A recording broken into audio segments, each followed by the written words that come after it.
And we're in. Welcome to those watching, to those listening, to those playing, especially those playing. Um, let's have a look. I hope that for those watching, you turned in to see the little interview that I did with one of these fabulous people with regards to their character, specifically Heinrich, Thunderstaff, Junior, the Third, etc.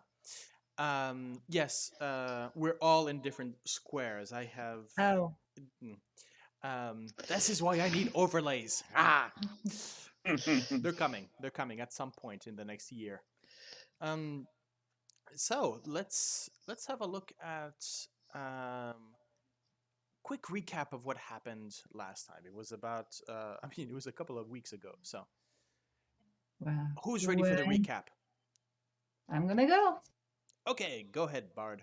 So last time we arrived at Camp Righteous, I believe was the name, Mm-hmm. and it was abandoned in unknown circumstances. So we went there and looked around for a bit, and we didn't really found anything except for Gale and a little object. I don't remember exactly what it was, but she found something in the temple, Yes, a, med- I believe a she medallion found. or something. Yes, it was a holy symbol of Torm, I Right, believe. Uh, Mm-hmm. right. yeah, I'm going to my inventory trying to find it again. I don't know where I put it. It was either And Torm or There, Helm. yeah, Tom. so we Torm. didn't find anything relevant really in the camp and decided to explore the temple, who had a strange legend.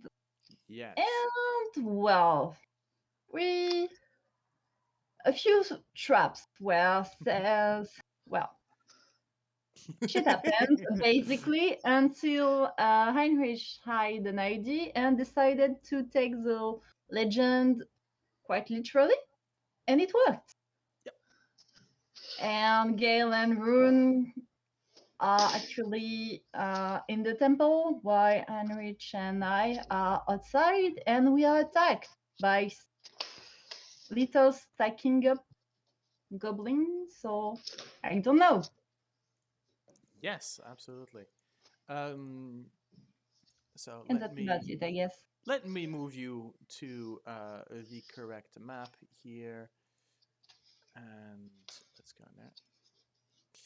So as you can now see, for those of you who can actually see this, ooh, that's quite bright. Uh, Gale and Vroon, you have made your way across a series of traps, whether pit traps, slicing traps, um, glyph traps, to a wooden door, and on the other side you can see a room, um, sort of well, not I wasn't occupied, but sort of filled in with these with scattering of bones and spider webs, not the giant kind, I won't say that, but just very sort of thick, think the Halloween kind of, mesh around. And on the other, as you entered into that, the other six of you are indeed, well, six, because Heinrich has his little demon out. Yeah, Uh, Faye, no? yeah, Faye. So Faye? technically, you are in concentration. Yep. Yes, I am. Um, you find yourself basically besieged by a troop of maybe about a dozen goblins. About 10, 10, 11 goblins. No, not about a dozen goblins. These have, these are goblins very specific to Chult, and have the ability, or at least the habit and battle tactics of using. They will stack one on top of the other to form these battle stacks in order to fight off larger predators. At some point, I believe it was Sorsha, you tried to imitate the sound of a dragon, and what was three battle stacks all of a sudden jumped into two as they try to get as much height as possible, and sort of shouting out at you. One in particular is saying that they were not scared of you biggins because they were taller. So let's before we resolve that part, Gale, Vroon, you've at least heard the commotion that's going on outside. Sorsha you've heard her sort of roar out, and you might be able to somewhat maybe see on the outside that you can't see the goblins from where you are, but you can definitely see that there's a commotion. So do you move further in? Did you decide to go back out? I think we'll call back, like, everything okay? Yeah, probably. Going back out and go and see if everything's all right outside.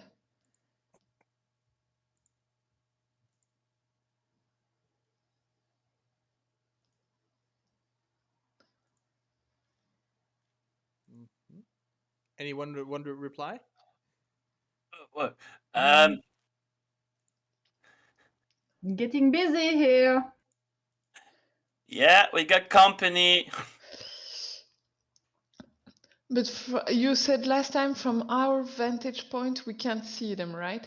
No, there's a lot of these sort of the sort of sheets of spider web that is sort of blocking the entrance, which means that you Okay. don't have you don't have a lot of light where you are currently. Okay.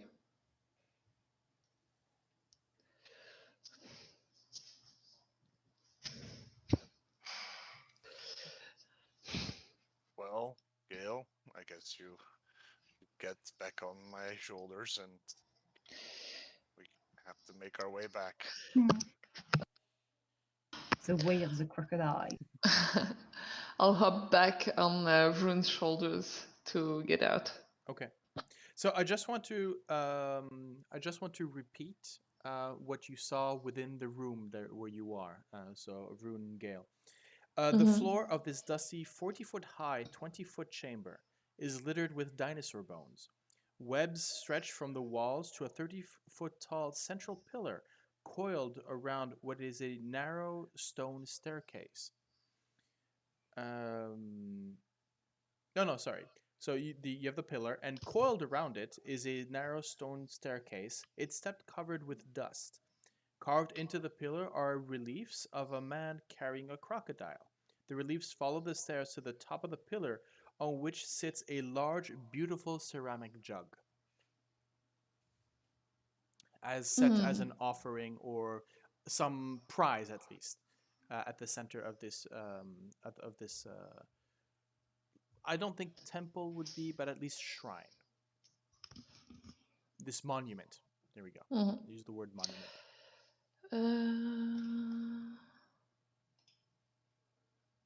So you want to hop back through there? Yeah. Okay. For now, at least. Okay, so I'll remain there for now. We're going to see how things move along on the other end. Sorsha, Heinrich, what are you doing? I'm gonna definitely grab Inete and Pusha back. Okay. So basically, we'll switch positions. Right. Okay. Yeah, I'll do the same with Eku because, well, pacifist. Excuse me, can I pass, okay, please? yeah. Thank you.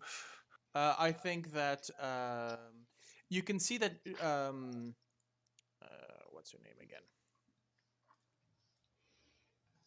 Salida. She sort of slips by you, Heinrich, as well. But you can see that she's already preparing. She's already sort of taken one of her arrows and sort of dipped it into one of the vials that she has at her hip. Well, actually, it'd be at her thigh, so mid thigh, as she dips it in and prepares for the next shot. But tries to do so discreetly behind your figure. She's maybe a bit. Are you tall, Heinrich? Yeah. Is it what? Meter 80, meter 90? Between meter, let's say meter 85. Okay. Yeah, so she's roughly about just the same, but you can see that she's trying to maybe cloak herself with in the shadows to try and see if try to sort of prepare her arrows without being seen by the goblins in front. The goblins here are now let's see. I mean, each of them is about 3 foot, so Oh boy. there are about 6 of them stacked up. So they're about 2 meters tall. You can see that they're They'll be so disappointed when they see me. yeah. Well, here's the thing: is that with the steps that are sort of 5 foot above, Heinrich, you are basically looking almost. Yeah, I mean, you're almost level with the top goblin. You're almost at eye level with the top goblin. Good. Very good. You notice that all of them, as they move about, but it's almost this sort of sinuous snake-like motion. It's not. They know what they're doing. They're stacked on and they're stable, but they're ever moving. And again, there's this sort of wave that kind of would maybe serve the same purpose as a snake moving in front of a prey, sort of trying to hypnotize it. Doesn't affect you, of course, but the Heinrich, the small the small Fey at your feet looks up to you and says, "Time's ticking, boss. Want to do something?" I answer and I said, we need to focus on the boss. That's gonna be the best thing to do. Disorganize them directly. And I'll just point to the boss and I say, and I'm just gonna say in angelic, get him. Okay, well, let's roll initiative then. Everybody roll initiative. Gale. Don't forget to click your character also to Yes. Yeah. for Yes. initiative. Very important. Thank you for the reminder. Ooh. You were going Every to. time. Every You were time going to he's the say. first one. You were going to say. Yeah, I was gonna say Gale, Vroon. What we're going to do is you are going to move on Vroon's. You're basically gonna add. How should I do this? Roll for your initiative, but you will be moving on Vroon's turn. Okay. Okay. But I'll still And- be acting on my turn. Yes, Right. but as long as you are on his shoulder, your speed is 0. So you can't Yeah. have him, have him move and then you jump another 30 feet. So if Okay. okay. Yeah. So yeah, let's have the goblins act as well. Okay. Great. By the way, Heinrich, does your brokered have its own initiative? How does that work? You tell me. Look up the spell. Shares my initiative count, Shares your initiative. Okay. but takes turn immediately after mine. Right. So I'll add the turn in just so that we get it. And you have Oh wow. Okay. So 20. Okay. So descending. There we go. Oh, actually no. It should be 20. Okay. There we go. No, just put there we go. So, right, okay. Well, actually, that's great for Gale, as in you will be able to act after Vroon. Yeah. Okay. I had a truly terrible initiative. So, yes, Heinrich, your what does the spell say with regards to action economy? Do they act on their own, or do you have to give them an order? I give a verbal command, so when we started, I said, "Get the boss," Right, while okay. pointing. Okay, So cool. normally it's gonna be like, "Okay." Yeah. Do they have a... They have short swords, and when they hit, it's one attack, and when they hit, it's 1d6 plus 3. And this is the mirthful, correct? The mirthful, yes, So and it yeah, the also does charmed. one plus d6 damage of force damage also Okay. when it hits. Uh, charmed by you and the Fae. Okay. Yeah, I think I know what. The Fae has this sort of evil snicker as it contemplates the. Well, no, it's the mirthful one. So there's a wide grin and says, "On to the dance." And sort of turns its attention to the stack where the boss is on top of. Heinrich, go ahead. Let's O- start off the... Okay, I'm gonna cast a level 3 Scorching Ray. Okay, I will just mention that with that movement, they are considered as being taking the dodge action. They've been very wary of whatever you might do, and so you do have disadvantage to on your attacks. Notice as well that you can target anyone in the stack. Um, so Okay, then I'll you probably focus on beneath on which the one? the boss stack. Okay, I'm so gonna focus like the down one. the one on the bottom. Yeah, on the Okay, one on bottom. Yeah. okay. So let's see.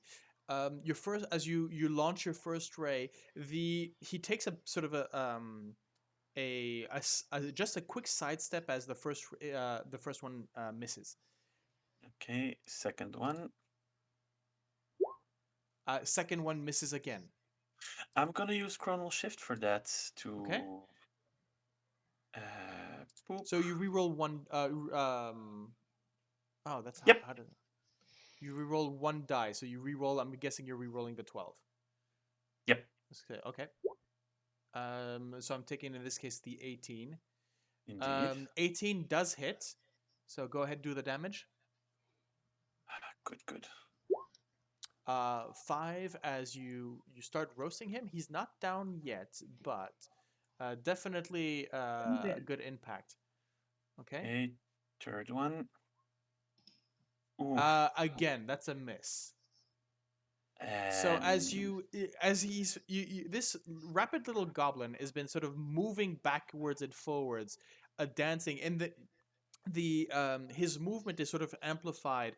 The boss goblin almost at some point almost becomes horizontal as the stack sort of moves about, but these goblins are strong enough to hold themselves together. And you can definitely hear the cries coming out in Goblin. Does anybody speak Goblin? I don't think so. No. no, last Nope. ray. Okay. Come Oh, on, you get give me a 4. good Okay. one. Yep. Yeah, that's a hit. Ah, finally. Nice. And it is enough to it's enough to kill the one at the bottom. I kind of need to see what happens in this case. I do believe that they don't care much about okay, thrown from the stack. Okay, so they would need to do a dexterity saving throw. On Okay. fail. Let's see. Actually, I'm gonna. I always feel like goblins are a bit cartoonish, but in this case, they're straight escaped from one. From what? From a cartoon. Yeah. So in this case, what happens is you blast the goblin, and the goblin really sort of is thrown to the side, and the one just above it sort of just drops and just stabilizes and carries the rest. So this particular stack is now one goblin short. Okay. But they remain they definitely remain on top. Okay. Okay, so that is one gone. I'll move him up here. Okay.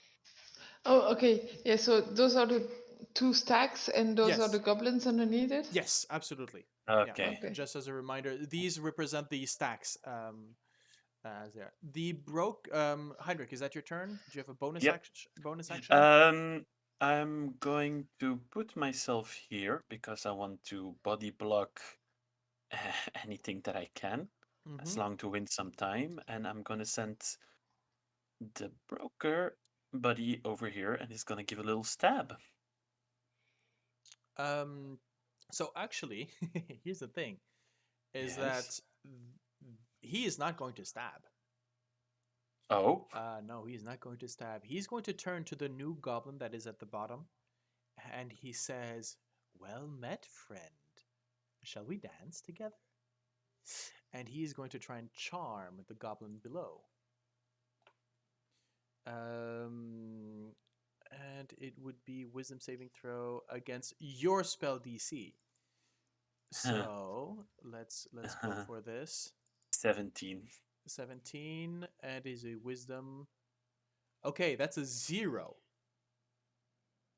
He rolled a 0. Oops. And so the bottom one here is considered charmed. And by you and the mirthful. So the mirthful is going to just stay right about here. No, I think he sort of moves this way. And you have definitely the impression of the let's see, what can I do as the token?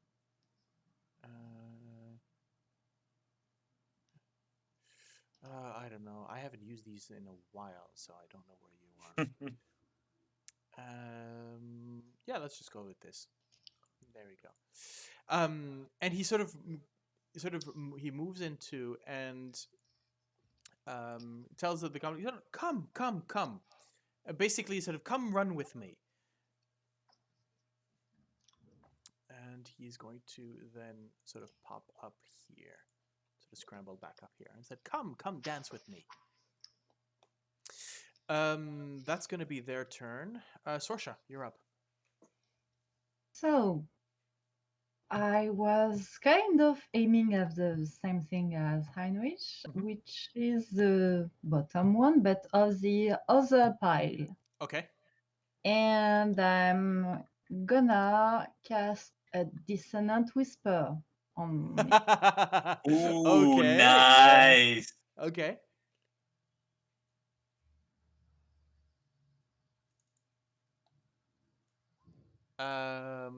Right. Okay. So here's the thing. Dissonant whispers. It's half on saving throw, right? Let me check. Don't matter. He's dead. That's. That was not the point, I know. but okay. But it does mean that I need to make a dexterity saving throw. Oh, interesting. Okay, so while the boss who had called himself Yoka is managing to sort of keep his battle stack intact, this one, as the whispering starts to, maybe it's because it's the whispers, it's not something that he was expecting, but you start to see him shake basically, and you can see the vibration as the blood comes out from his ears, and he slumps to the floor.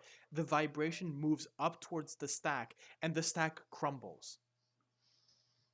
So these are actually all over the place. And I say at Heinrich, well, 1 point for me. Okay. And I That doesn't count for 1. So all of these are actually prone. No, it counts as many. You're right. Ooh. And I clap my fingers and I order Leroy to attack. And that's how you train your pet, by the way. Oh, you need Laurel. Yeah. I will Please. bring Oh, you my Laurel. my heart nugget. Yeah. Sorry. Nugget feels a bit also.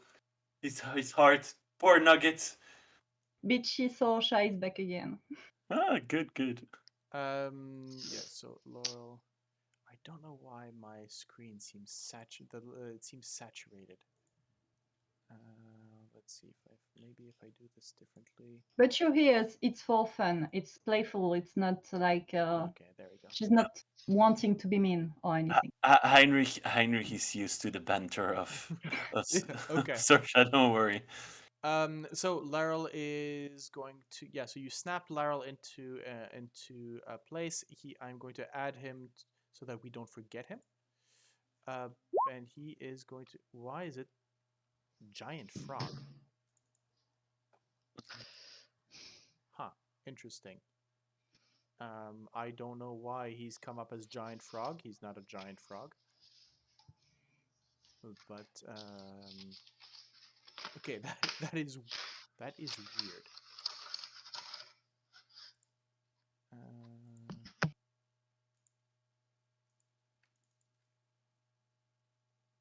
Okay, for some reason something happened, and apparently he's now a giant frog.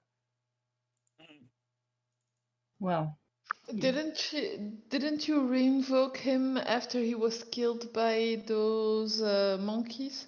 yes. Yes. Yeah, but that shouldn't have changed. That shouldn't. It's on the fly fixing, boys. And okay, that should do it. So yes, Laurel is basically going to. Yeah, let's. So it will be a fear ray and a frost ray. Okay, so he's basically going to attack. I mean, he's a nasty little predator, so he's basically going to go for the defenseless one. So the first one, so this one right here, and the one right behind, and maybe this one right here. So the first one you said was what? Fear. Okay, let's go. So this one is feared. What's the DC? What's the save? The save is 12. Wisdom. Yep. Okay. And the second one, frost, is dexterity. And the dexterity one, which he has disadvantage on, but he makes a 16. So that's I think he Yeah. makes it. Oh wait, does being prone give you disadvantage on dexterity, or do you lose it directly? I think it's disadvantage on dexterity. Just a save. minute, I'll check. Okay, thank you. The first one, however, is feared, so he will definitely flee at some point. Okay. It's actually not mentioned on the saving throws. An attack roll against a creature has advantage if the attacker is within 5 feet. Otherwise, the attack roll has disadvantage, and the creature has disadvantage on attack rolls. Right. Okay. So there we go. Disadvantage on attack rolls, and otherwise. Okay. Right. Perfect. So yeah. Well, anyways, he rolled a 16 and a 21, so he saved in both cases. But that is Larrel's turn then. Unless he wants to move, maybe. Who? Larrel. I think I'm gonna ask him, since he can fly, just like ask him to be above, out of reach. Okay. So he'll. What's the range of his? How much movement does he have? He's got 30 feet. Okay. So. I'm not sure it's mentioned the range. Nah, it should be. Let's see. Weapon attack. Oh, interesting. Here we go. Mimicry. No. I see no range. Yeah, that is weird. But I. No, here it is. It's within 60 feet. So eye rays. He shoots 2 of the following magic rays, choosing 1 or 2 targets he can see within 60 feet. So yeah, he might. Yeah, he might. If you tell him to go up, he will rise to 30 feet above you. So he's technically he's at 35 feet above you, above sea level. Let's put it that way. And Laryl, it's 13. Okay. 13. There we go. Okay, perfect. So, Vroondomon. Yes. You are So going to stack a Gale on your back. Yes. Okay. And you head out. Then I and then I have a question. Sure. I'm pretty sure that if I move to the edge, like I would probably not be able to jump over Sorsha and Inheritor. Like there's stuff in the way, right?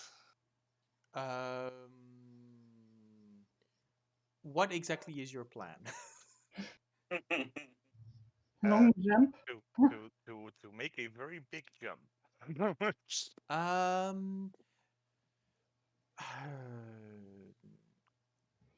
Let's here's the thing is that up where you are now, I believe that the ceiling is actually quite close to your head. No, I'm not. I'm like I need to make a running jump, and I'll need to jump down a level first at least. Yeah. Okay. Right. No, I think that you would be able. No, you wouldn't be able to if you were to jump from here. Yeah, you need to run. You need to jump 30 feet. Yeah. You can't sort of land. If I jump from here, oh wait, then it's 25 feet. That would be 25 feet. Can you jump 25 feet? Well, yes, okay. Forget I asked. Of course you can. I channel divinity. Okay, so you're gonna channel divinity? Yeah. Okay. So Gale, show me the pathway that you follow, and I'll give you the tests. So I'll basically. Go 1, 2, 3. Okay. Remember, as you smash down onto these to the glyphs, something happens. Yeah, you have to right, I have to do it land on the this. correct one. Yeah. Yeah. This, and then I can. Yeah. So, which means this? that I'm going to ask you in this case to make me a acrobatics check, please, as you will need to as you're jumping down. Because you're going full speed, right? You're not trying to you're not going prudent you're not being prudent. You're jumping down. Let me double check. Oh wait, this is advantage on acrobatics, so I have advantage. Oh, that is good. Okay, So yes, a 19, definitely, which allows you to cross that first path. The second one, Gale, could you please make me a dexterity saving throw, please? Make sure that you can hold on. I'll actually make either no, this would not be dexterity. This would be acrobatics. Yeah, as well. Athletics, because I'm holding on. It's you are. I'm also holding on to you. I will give you acrobatics with advantage because Vroon is holding on to you, but I'm not giving you athletics. No, this is not about. This is about staying on top. Okay.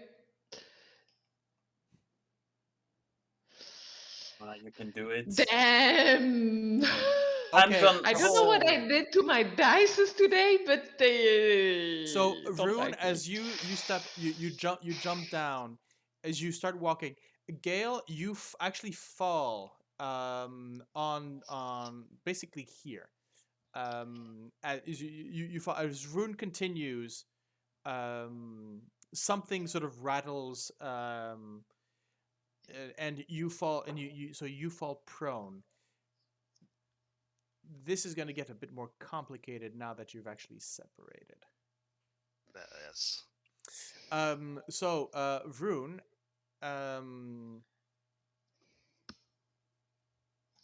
what do you do? I'm gonna let you be here basically when Gale sort of falls away.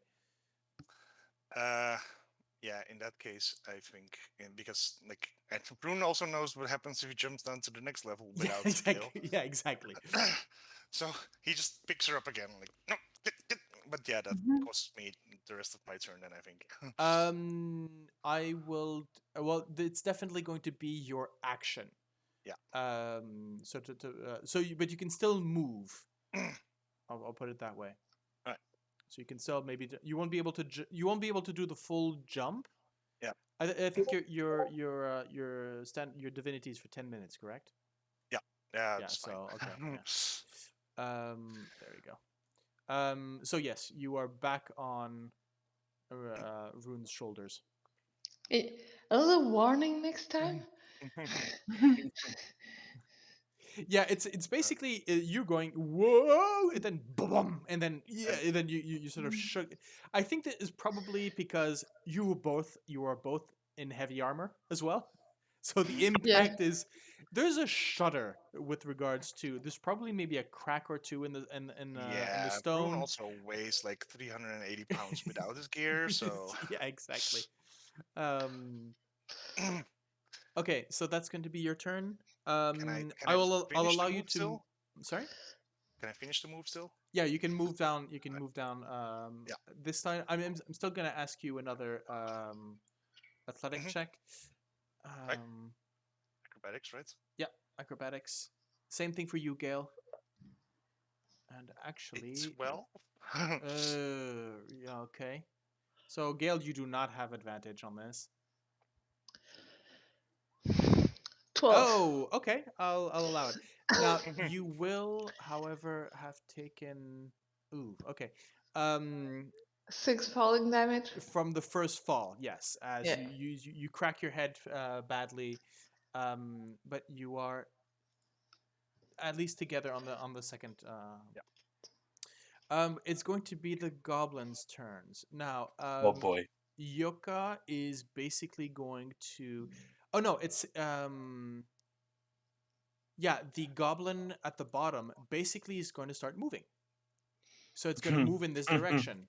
And so Yoka is there and goes, and so you can hear this crying out in Goblin as the movement as the spirit is sort of drawing in the goblin at the bottom, and that is no longer listening to orders. The other 5, however, what they're going to do is that they are going to pop up. Actually, this one is frightened, so it can't move any closer to its. Okay, yeah, thank you. So they are all going to stand up. I should have not. Okay, this is stupid. I should not have selected all of them being prone because they were just going to get up the next turn. The 2 that fell into the tent, not only are they going to waste half their movement getting up, but also they're in difficult terrain because they fell into the canvas and stuff like that. But let's see. Yeah, they are going to pull out. They're going to pull out the 3 here. I think it's. Let's see if it. Sorry, I just need to make sure. A goblin must use its action. So yeah, I think that we're going to have this one right here. The feared one is sort of maybe cowering. The other 2 don't necessarily know about it, so they're gonna jump on top. So 1 and 2, right here, and he's gonna move, and he's gonna stay there because he's frightened. The other 2 however, going to get up, move, and they are going to fire short bows at. I think they're going to. Let's see. I'm going to roll a d4. It's either Laryl or Heinrich. So on a 1 to 2, it's Laryl. On a 3 to 4, it's Heinrich. Okay, so 1 shot each. So first shot on Laryl. That is a 7 to hit, so that is not going to go anywhere.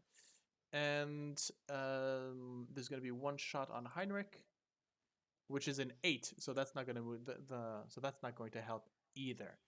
However, Yoka is going to, with advantage, try to hit the brokered.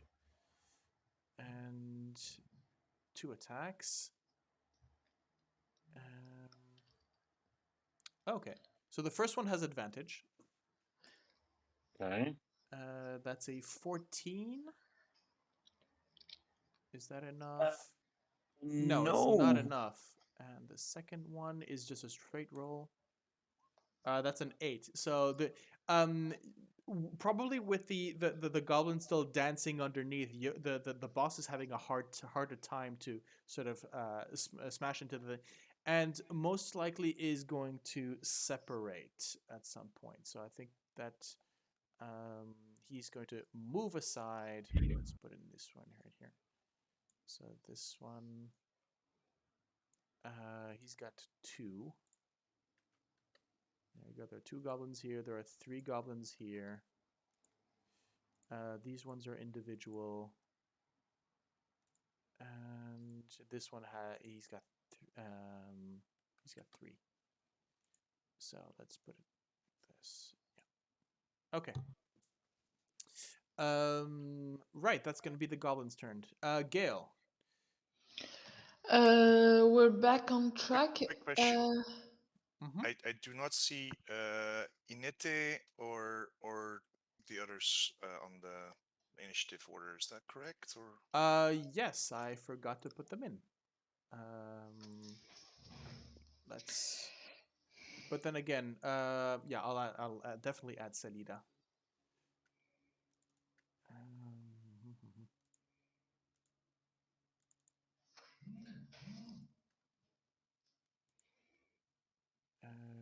No, she's not an acolyte. She's something else.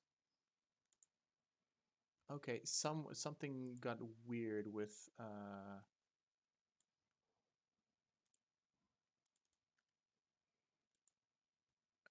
there it is. Okay. Up. there's a second Inete on the map now. Yeah, I know. This is the wrong one. No, I should have guessed that there was a problem with oh, I haven't fixed her auras either. Okay. So, Inete, oh well, there we go. They'll act next turn, I guess. Though no, Selida is definitely going to fire. So I'll play that. 1 short bow attack into. Okay, that's 1 dead goblin. Mech. And Inete is going to. Let's see. Sacred Flame. Yeah, Sacred Flame. So it's DC 12. Let's see if this guy manages to. Nope. This one flames up. 2 shot for the ladies. Okay. Why is this happening? I don't know why. Okay, so. So before we continue, question. Yes. Do we have a better vantage point from where we're now, or are we smack in the middle of Yeah, the... we're I much am more going to down than we consider were. that any target it is you have a hard time seeing, especially since the battle stacks have significantly dropped. So Okay. you can see that there's fighting, but I don't think you could maybe from actually Gale, probably from your end. I will put you Because you're standing higher up than yeah, I am. I'll give you disadvantage on any attack roll. Okay. And if you ask, Um, and if for any saving throw roll, for example, so Sacred Flame, I will ask you to make a perception check just to be able to see them. Yeah, okay. Just a question, because I see 1 goblin here, Yeah. 1 here, Mhm. 1 here. Yes. Are all the others already dead? No. So what you are seeing is on this one, there are 3 of them. Ah, So the 3 okay. stacked up. This one is 3 stacked up. This one is 2 stacked up. Okay. Yeah, okay. Because it doesn't. Yeah, I thought one stack had completely dropped. So that's why Yes, I was one wondering. Yeah, and then one they stack, and then restacked. they restack. Okay. I am going to.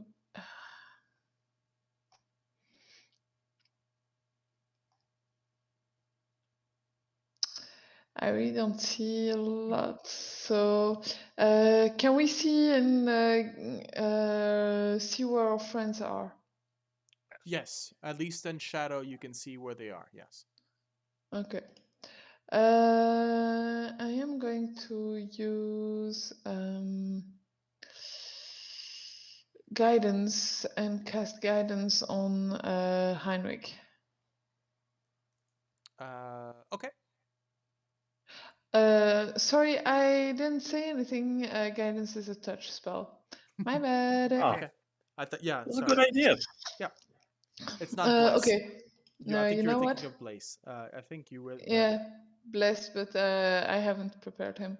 This one, I am going to try a Toll the Dead. So perception check. Yep.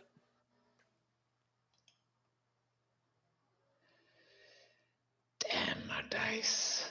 Okay. 15. Yeah, 15 is good enough. Yeah. Okay. So, Toll the Dead. Go ahead. I'm aiming for the one at the top Right, because that's the only one you can see. because that's the one I can see the best. Has he already been hit by something? No, he has not. No. Lost any hit points? No. Mm. Up until Okay. now, you've one shot anyone that you hit. These are goblins. You are level Okay. 6. Come on. 7. Okay.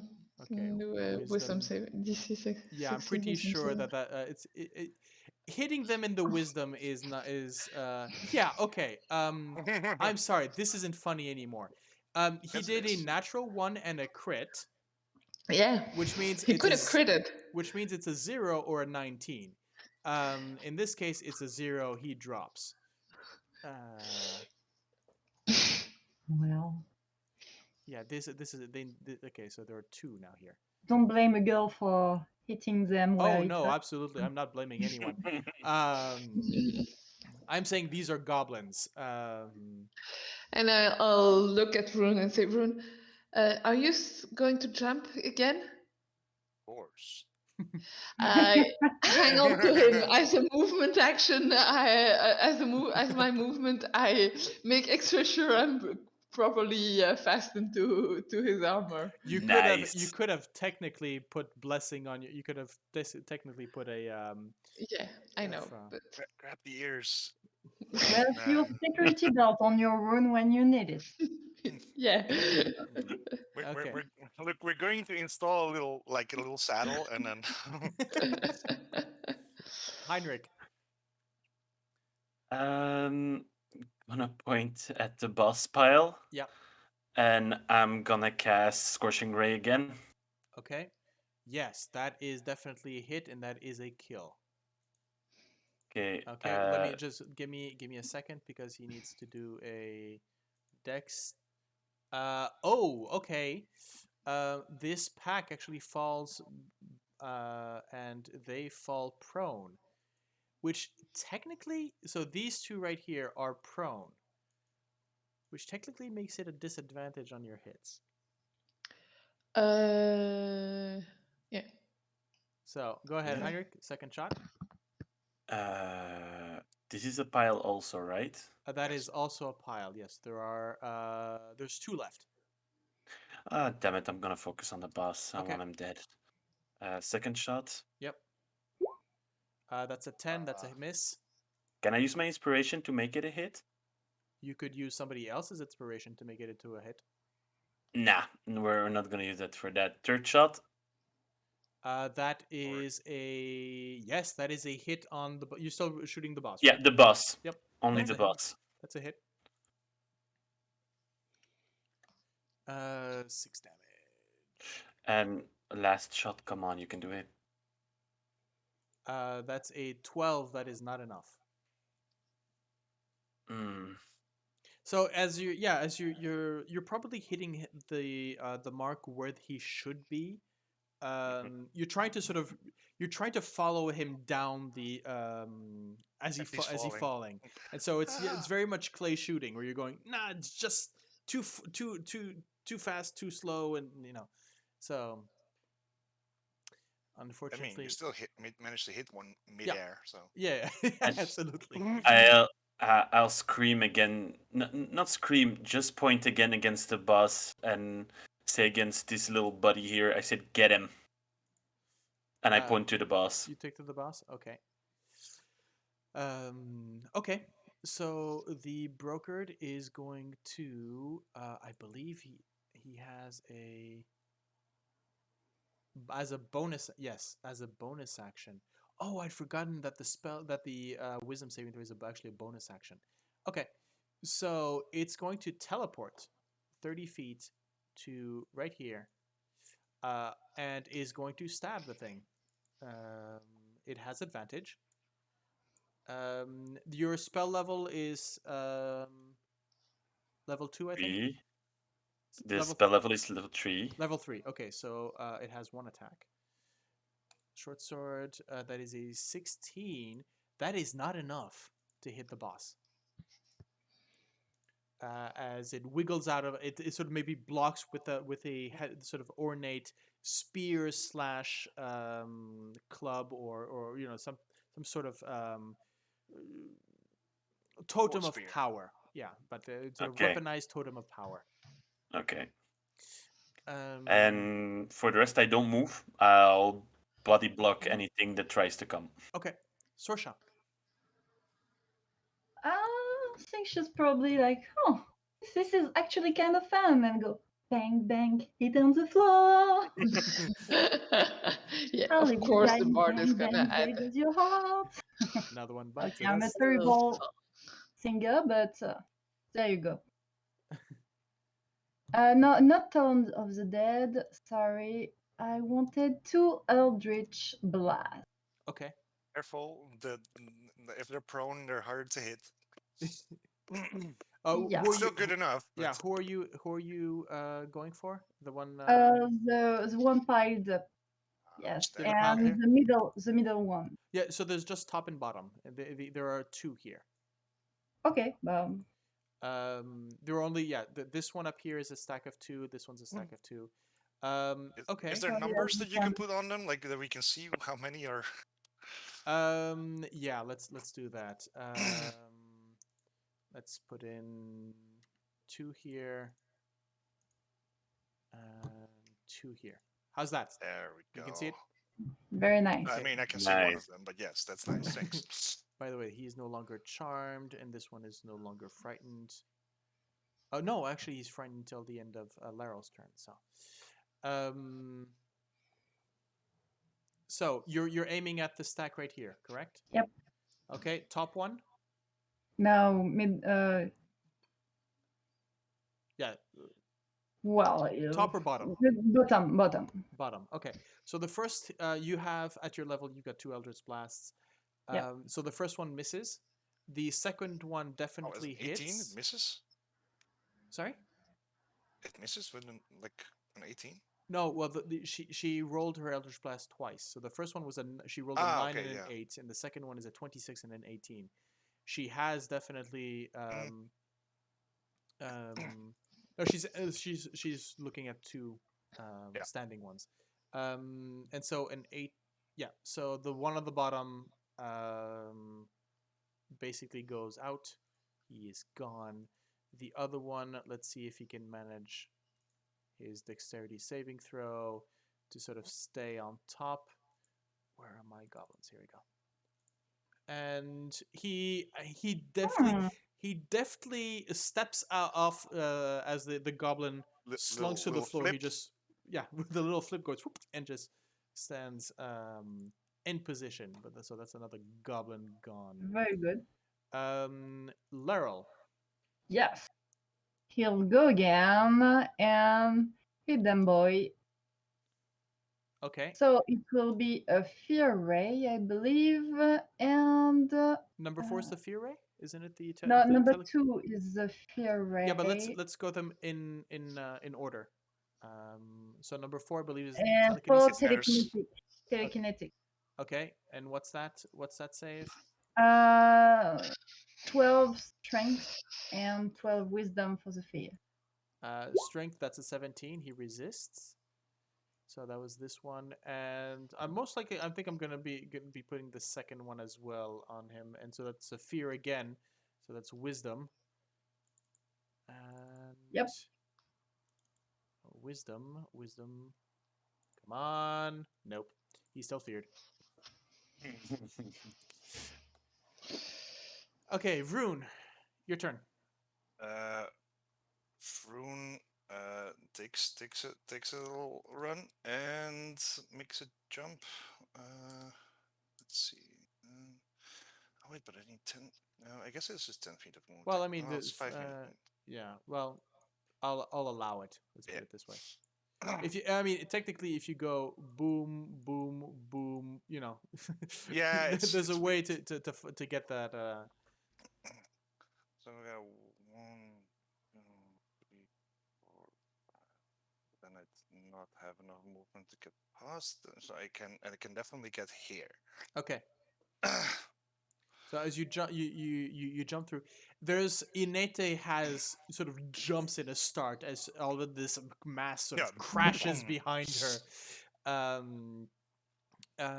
There's maybe a moment where you're stuck kind of in the crowd. There's a moment where Inete and Eku help stabilize you onto the ledge, especially you, Gale. So, Gale, could you please make me a acrobatics roll one last time? Well, maybe. Just with advantage as Eku and Inete are trying to. Eku definitely is going to, has been monitoring. And you were also hanging on for yourself already. Yeah. I'm so glad I have advantage on that one. Yeah, that would have been how Nice. Yeah, that how would have many been. ones did I already roll tonight? I don't know. You tell me. I'm not counting those. No, but I've got the impression that everyone has rolled a lot of crit failures. Mine were okay. Yeah. I still have an action. And you still have an action, yes. I will. Let's see. Can I? Let's have a look at my vision. Can I see the leader dude? Yes, I can. I think. Yeah, I'll allow it. Yeah. Right. I'll maybe give him some. He's still prone, by the way. Oh, okay. I mean that means I'll have disadvantage. Do I have anything better? No. No, I'll just do it with disadvantage. Okay. It's an 11. An 11. That's not it. That is not a hit. No. Too bad. Yep. Too bad. It's going to be the goblins' turn. The goblins. I mean, this one right here is stackless. He's been feared by Laryl. He is going to book it. And as you know, goblins can book it pretty quick. Oh no, it's not these ones. Okay, yeah, it's the disengage or hide that they can take as a bonus. But yeah, he's basically going to go boom. Wait, let me just check again. What's their movement? 30 feet. Yes. For small creatures, they're very nimble. Yeah, I wish Pirlo's Athlete also increased my movement speed. Next level, I get higher movement speed, I think. Yeah, so this one's running away. These two are. Yeah, I think they're gonna charge Heinrich because they're in the way. And Yoka and this one are going to stab or try to hit the broker. So the brokered. So Heinrich, scimitar attack on you with advantage because they have when they're stacked they have pack tactics. Okay. That is a 22. Not a problem. I take it. Okay, you take 7 slashing.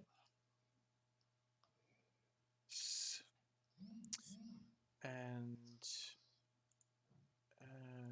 the goblin here, scimitar. Ooh, that is a critical hit on the brokered.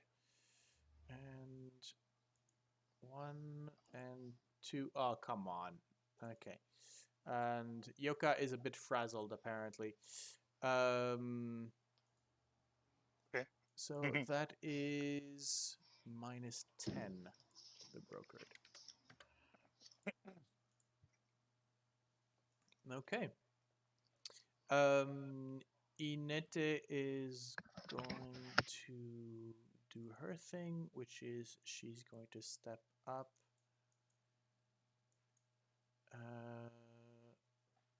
Sorry, yeah, she's gonna step up and maybe move to the side here so that and she is going to make again the same Sacred Flame. Okay, that is 2 damage on the goblin. Yep, that's 2 damage on the goblin up to on top here. Not very efficient. Salida is going to take aim, fire, and that's another dead goblin.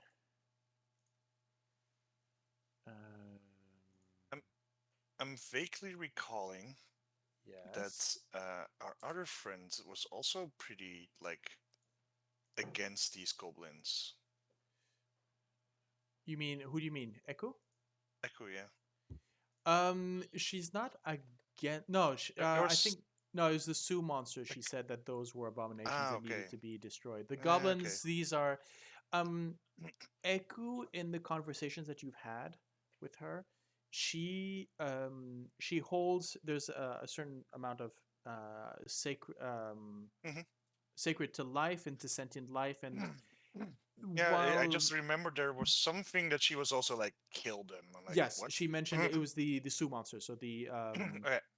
yes, which was kind of out of character for her. It was really even the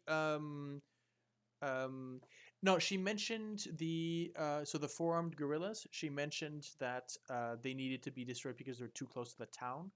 Yeah. But ever since you've sort of moved into the jungle proper, at no point was she. I mean, she would mostly say, "No, okay, keep restraints or whatever." Except for the Sioux monsters. Except the Sioux monsters. I don't even think she reacted to the terrafolk that you saw overhead. I think she said, "As long as they ignore us, do not engage them." Yeah. I think that was it. Okay, so that's Salida's turn. Gale, you have this turn. The only movement action that you can have is to come down. Let's put it that way. Yeah, I'm gonna jump off Vroon's back and so disassemble our little tower. Goblin tactic. We copyright. We sue. We sue. For Gale and Vroondomon, it was more like a Power Rangers thing than a Goblin thing. Yeah. I think I can carry at least 2 of you at the same time as long as I'm using Prelos Athlete. Oh my. And I'm going to cast a guiding bolt on the chief over here. Okay, go ahead. They are standing. Okay, fantastic. Then I have no disadvantage.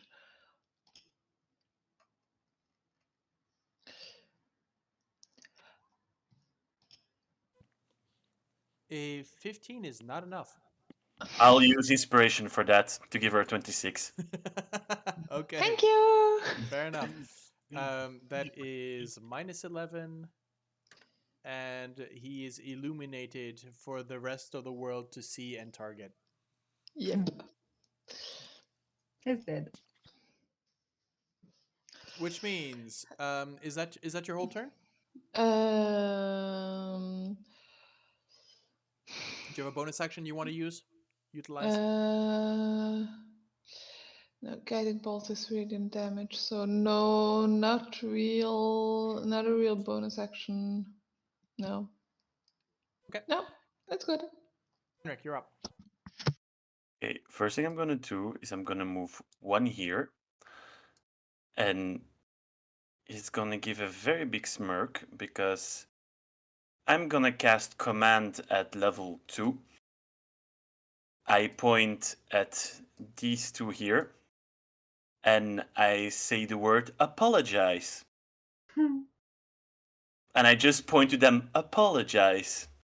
So which one? So the Both two... of them, because I'm casting at level 2, I can target 2 people. Yeah, but which one? So you're talking about the chief and his Yep. his stackmate. Yep. Okay. Right. Former So stackmate. wisdom's yes. Well, DC 17, don't please. assume. I mean, they might be, they might be in an open relationship at the time, but they still have the past relationship is there. It's very strong. Okay, interesting. Very interesting. Oh, I love it. Okay. Yeah, so okay. You will get your answer on their turn. And my brokered, gonna take it more in a roleplay way, is actually not being happy because that this stack actually hurt his good friend. So he's gonna squeeze like this, and he's gonna try to stab the pile there. Okay. Yep. Let's see. So, yep, that is a 26 to hit, and that is interesting. Add spell level to piercing damage. Oh, right, because it's level 3, right? Okay. Yep. So 1d6 plus 3, okay, and 1d6 force damage. So it is, yep, boom. This is gone. Thanks. Okay.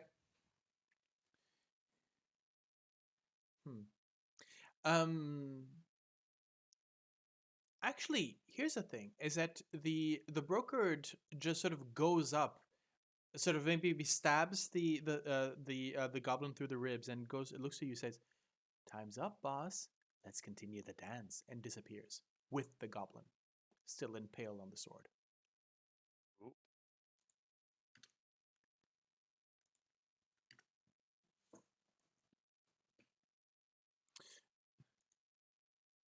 Okay. Yeah, I was keeping a counter because he was there for 1 hour, but considering... Yeah, 30 minutes was 30 minutes, 45 minutes was already Oh, more than that, yeah. Oh, okay. So yeah, you were really on the last moments, and I sort of rolled here how many rounds he was going to stay in. So you had a couple of rounds. Perfect, thank you. So that is Heinrich's turn. Sorsha. I smile and then say to Heinrich, "Oh, I like your style," and I shoot two two Eldritch Blasts to their knees. Actually,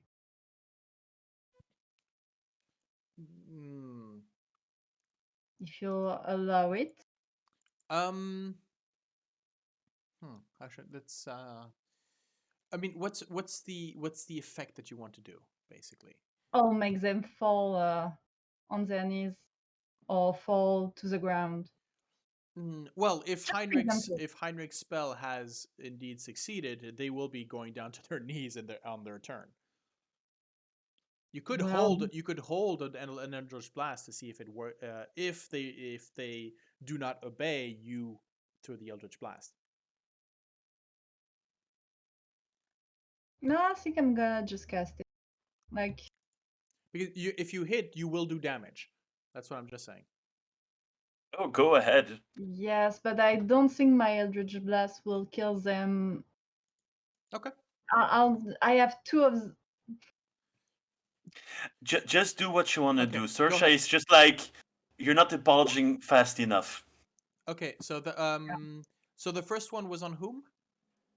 One on each of them. Which one is which? Because one One hits and the other and doesn't. okay, the so first one and second one. Okay. So the first one misses, the second one hits and kills. Nice. Oops. No, perfect. We want them dead. We want them dead. Don't worry about it. Just that weak. Goblins. Well, I mean, Yoka had been hit by an 11 point. Oh yeah, you had advantage to hit this guy, by the way. Yeah. Okay. Laryl is. What can Laryl do? Do you give him any different instructions? Oh, Else she's probably. he's well. I They're probably going to go for that one. I'm probably well. Level already did achieve one we didn't want, so I'm just gonna be like, hold. Okay. What you probably saw is that you saw Laryl start moving towards the south, in this direction right here, as its spray Ah, okay. is sort of moved about. Do you let him go or not? Do you let them go or not? Oh yes, I'm like good boy, get him. Okay. So that's 30 feet. There we go. Roll the 2d. Roll the 2ds. Yes, I can do that. So it is. I think it's dazing. Yes, the first one is dazing array, 12 wisdom saving throw. And the second one is frost ray. Frost ray. Okay. So the dazing wisdom saving throw or be charmed. Its speed is halved. Okay. So clearly, yeah, wisdom. Yep. So it is it is no longer feared, but it is definitely affected by that, which means its movement was going to be halved, so it's going to be running away less. And what was it? Constitution saving throw No, it was dexterity. for the frost as well. Okay. Yeah. That is a 19, so I think they make it. But it's definitely not going anywhere. Laryl is definitely gonna be catching up to it. Good boy.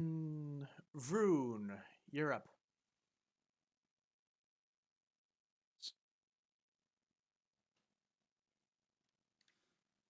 Jan, can we hear you? Yes, I'm just counting my steps. Okay. I can, like, as long as Gale can let me pass, then I can get it all the way over here.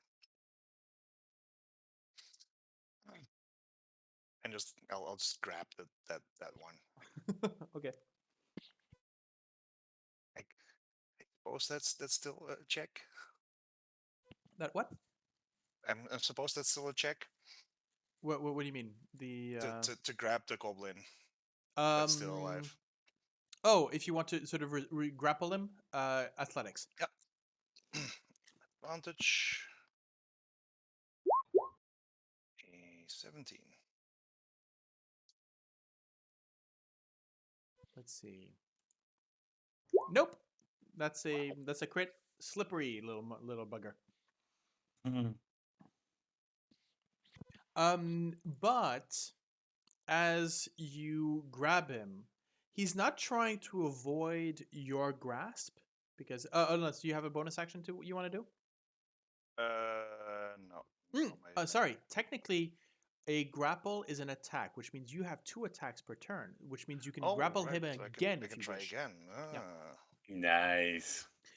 Something again. that you guys also need to know: if you happen to be grappled by someone or something, if that creature is pushed or moved, the grapple ends. So another way to end the grapple is to shove the which escaping. Yeah, here's the thing: action economy wise, at your level, if you try to evade the grapple, it takes you the full action.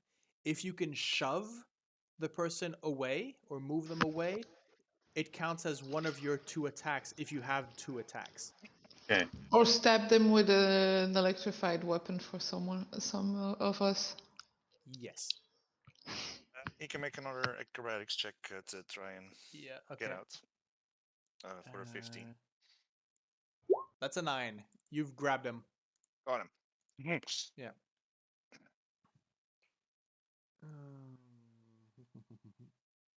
He's grappled. Considering how big Vroon's hands are. Yeah, it's and exactly. how small goblins are. It's really like. Yeah, the hand sort of englobes the torso completely. Which is funny because they have these. They're very small under these very large wooden masks. As you're looking towards it, I would imagine that the masks actually lock into place one on top of the other, which it means why these battle stacks are so stable. Yeah. And so, yeah, who was talking about Voltron or Power Rangers? You know, it's really sort of stacking up into. However, the goblin on its turn is going Apologize. to. Yes, it is going to apologize, and it is going to basically try and wiggle out of your grasp. So, can you make me an opposed athletics? Yep. Yep. Nope. It does. Advantage. It wiggles about.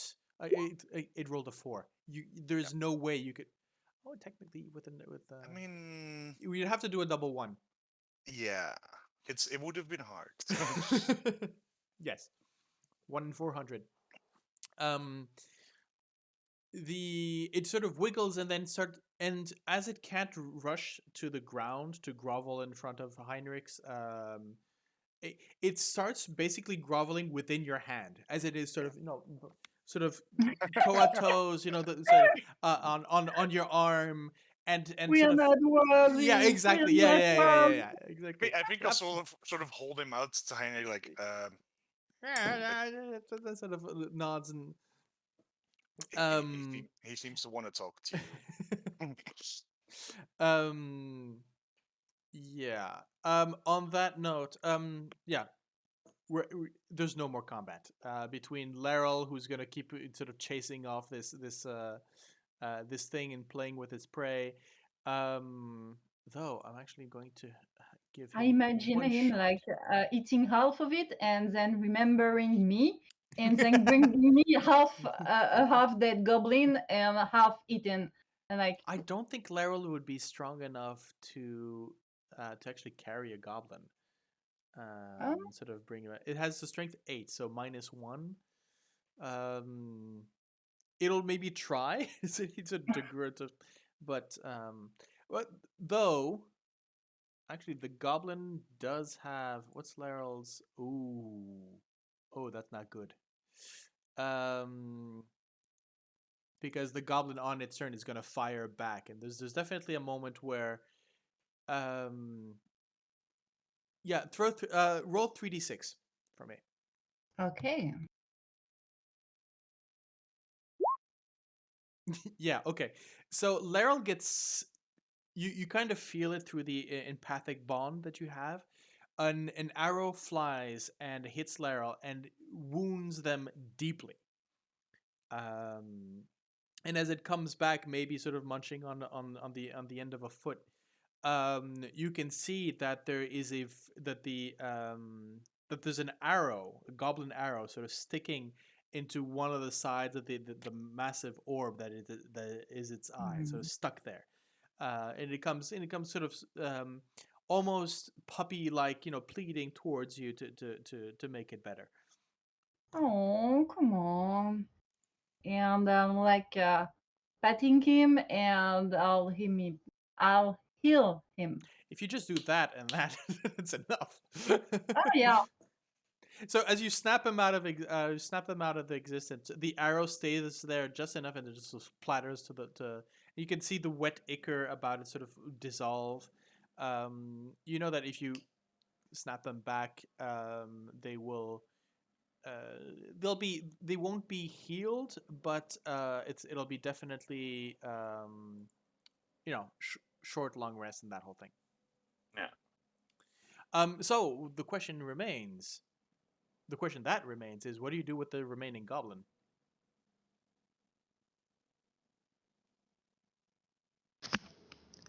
They had mentioned something about an artifact or a treasure they wanted to get.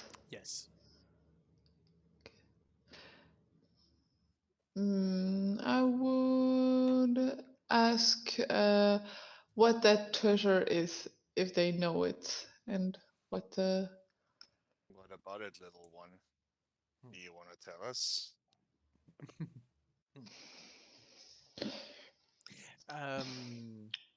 Do you speak Goblin? No. I don't think anyone here is talking There's Goblin. there's chattering, there's babbling in this in sort of the voice, but doesn't until actually wait, let me just check something. I will need 10 minutes if I want to cast on comprehend languages, but Okay. Eku walks up, Ah, and damn it, we lost our bard. yes.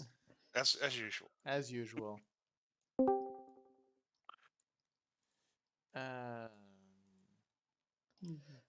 Um, Echo sort of steps up to him, to the both of you, and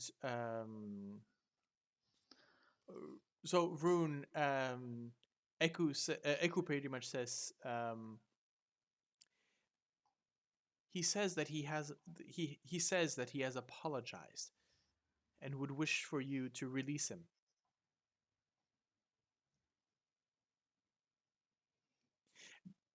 He repeats himself quite often. I, I just look at the group like I just look at the group with a look of well.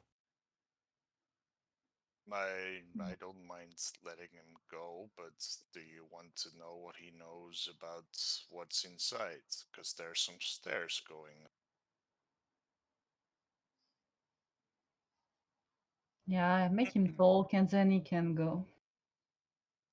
It's not like he's much of a threat. When you say make him talk, do you mean squeeze a little? I'm not going to break him, but Eku, could you be our translator for this conversation, please? I may do so, yes. And I just look around to Sorsha, Gale, and Vroon, like, well, what do we want to know? oh, and just tell him if he doesn't answer our questions that I'm going to squeeze him. Eku looks at you with distastefully, going, saying, sort of, or maybe sort of rolls her eyes. I'm going, and I thought you were a good person. Squeeze She a bit. turns to him, and there's a out of her mouth. There's a sort of that same sort of gobbling, the goblin sort of speech that comes out.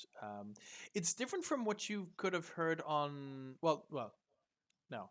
The three of you who would know goblins back on the Sword Coast, this is different. It's let's put it this way: it's another accent. It's another sort of dialect of Okay. goblin. Um, Even though you don't understand, you can hear that there's different sounds within it. If I were to be stereotypical, I would put in clicks, for example. If I were a Hollywood or writer trying to make a more exotic language. But yes, there's a lot of there's so let's not say clicks. Let's say there's maybe a bit of hoot or animals. You can hear that within the language there are sounds of the jungle that have been put in, either bird cries or animals and stuff like that that have been sort of integrated into the language that you would have not heard somewhere up on the Sword Coast from the goblins there. As you so yes, she turns back to you and says he understands that to stop the squeezing he will answer. Right.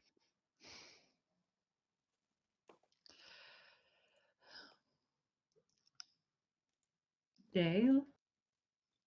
So, what treasure? What what do they know of the treasure that is inside the temple? There's a bit of exchange. A very animated goblin sort of starts speaking up again, holding in the massive paws of, well, not paws, the massive mitt of Vroon. This goblin sort of starts waving his arms around, talking about. You can see the feet sort of moving about he's speaking with the whole body. And Eku translates. He says that the shrine is cursed, but that the great Yoka, in his immense, well, expletives for the, I guess, well, mentioned that he had dreams about a powerful item that would bring glory to him and his tribe. They have been waiting for weeks, or at least some time. These goblins do not track time the same way as we do. They have been waiting for tall brown or white people to go into the shrine and take it out. I am gray. Okay, and do they know what happened to the camp here? Again, um, he mentions, yeah, he mentioned, he says, I think the term that he's trying to express is shuffling, slow men. The term he uses is slow men who smell of death came, and the white men in shiny skin went down the river south. So undead. Okay. And the paladins fled.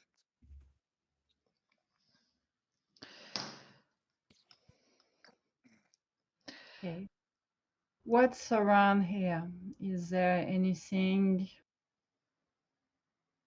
interesting or dangerous around here? Eku looks at you and says, no, I think Salida is the one sort of turns to you with a sort of maybe a sarcastic smile and says, everything here is dangerous and everything here is interesting. You will have to be more precise, especially when talking to a goblin. You're right. Well, I'm not a goblin, so I don't know what would be interesting in the perspective of one. Any shiny thing for him would be interesting.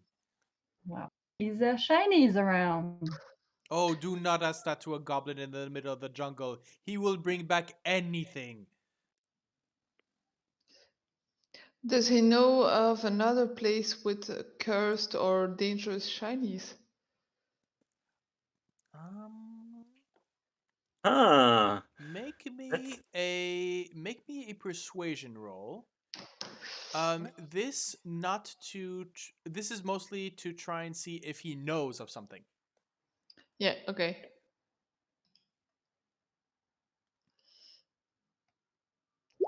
Okay, yes. nice.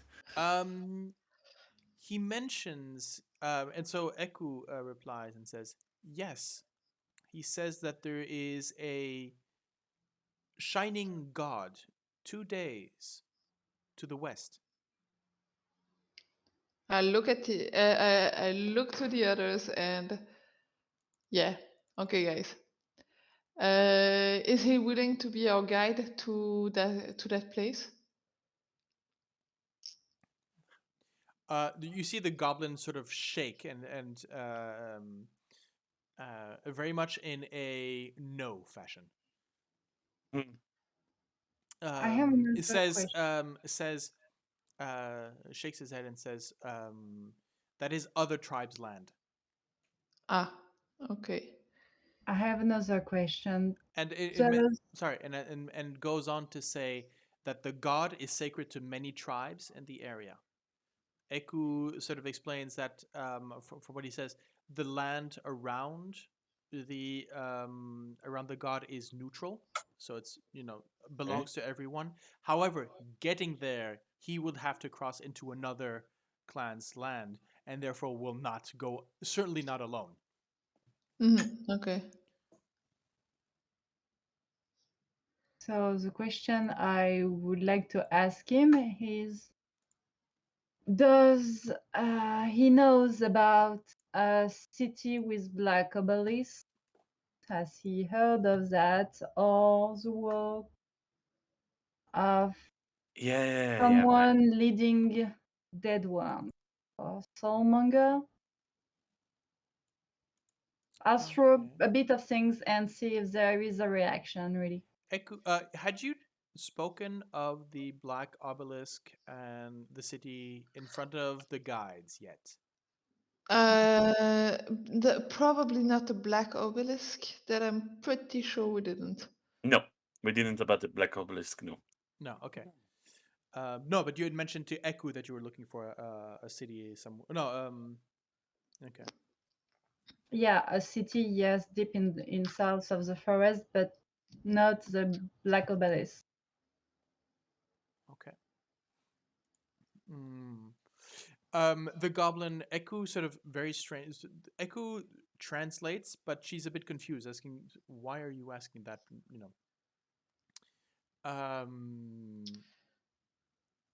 And basically,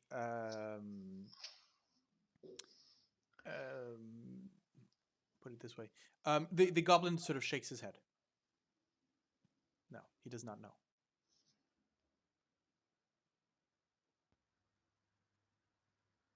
Are we letting him go finally? I am letting him go. Yeah. If any of you tries to stop me, we're going to have a problem. No, I agree. Why I would are only you? strongly advise him not to come back with the rest of the tribe as long as we are here. Run, calm down. It's I alright. just grab the mask of the leader.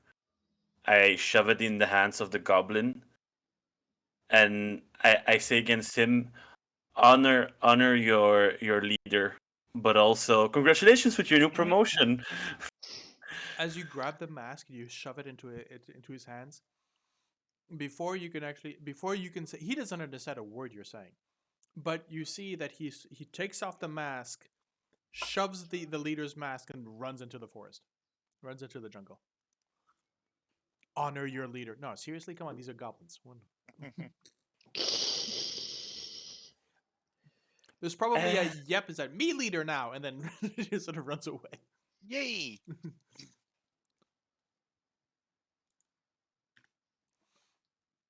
Well, So, you are left now in on the so these goblins' corpses are all over the place. Well, I don't know, I'll move them out of the way. Who knows? They might attract things, so I'll leave them here. There we go. Okay. So Eku turns to you and to the rest of you and says, "So, shall we be moving on? Have you found what you wanted in the shrine?" We should explore more. We got interrupted. However, to explore, we should go stacked. Oh, you two go back there. I'm not setting foot in there. I can make that jump. There is an interesting artifact, shiny one. So maybe Vroon and Heinrich, you could go so that Heinrich can try and see what that artifact could be. Oh. Heinrich is even easier to carry than you are. I just squint my eyes, and you know those kids when they go to like their parents like with their hands up, like up, and I'm like, and I'm just going to Vroon like, just do it. Alida, recognizing the dresser, goes, "They grow up so fast, and yet." I just give a glare to Salid, and I said, "Better watch your words." Oh, words are cheap, my dear Heinrich. I'm just commenting on your actions. He scoffs a bit, and he's like, "So we're going into the ruins, right, to explore?" Mm. Salida turns to Sorsha and says, "Is he always this easy to fluster? Or is it because you've trained him well?" No, that's all his own charm. I see. Well, I'll be having some fun with him later on this trip. I don't think he'll let you, but have some fun. I look at the two others, grab two goblins on the ground, and go ahead and go throw them in the river. Okay, fair enough. I'm Soon going enough, to as clean up. you're pulling them, you can see as you're throwing them into the river, you can see that there's around the bodies start floating a bit away in the current, and you start seeing bubbling around it, around the Mhm. corpses, and it's that when you throw bread into a pond or whatever, and you have the big Yeah. fish that come in and sort of fighting over. Yeah, you kind of start seeing. Let's see, I might actually have a handout for this. Yes, I do. Gale, you have an idea of What kind of creatures those might be? let's see, yes. Did I put it in the handouts here? Here we go.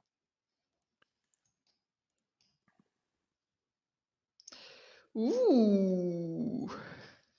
As you notice, these things sort of seem to be, they're not, some of them are there are varying sizes. Some of them are about the length of your hand, others seem to be a bit larger, maybe 60 centimeters in length. Mm. But I definitely you start realizing definitely this is not the best place for it to go for a swim. I don't know. Yeah, right. Okay, you'll command one. Up to 3. Not enough. Go for it. You know what? I'm You can kidding. always Go try. jump into Piranha Uh, You can infested always try. I'm kidding. I'll call Eku and ask her, what are those creatures? Hmm. The fish. They do not Yep. have fish where you come from.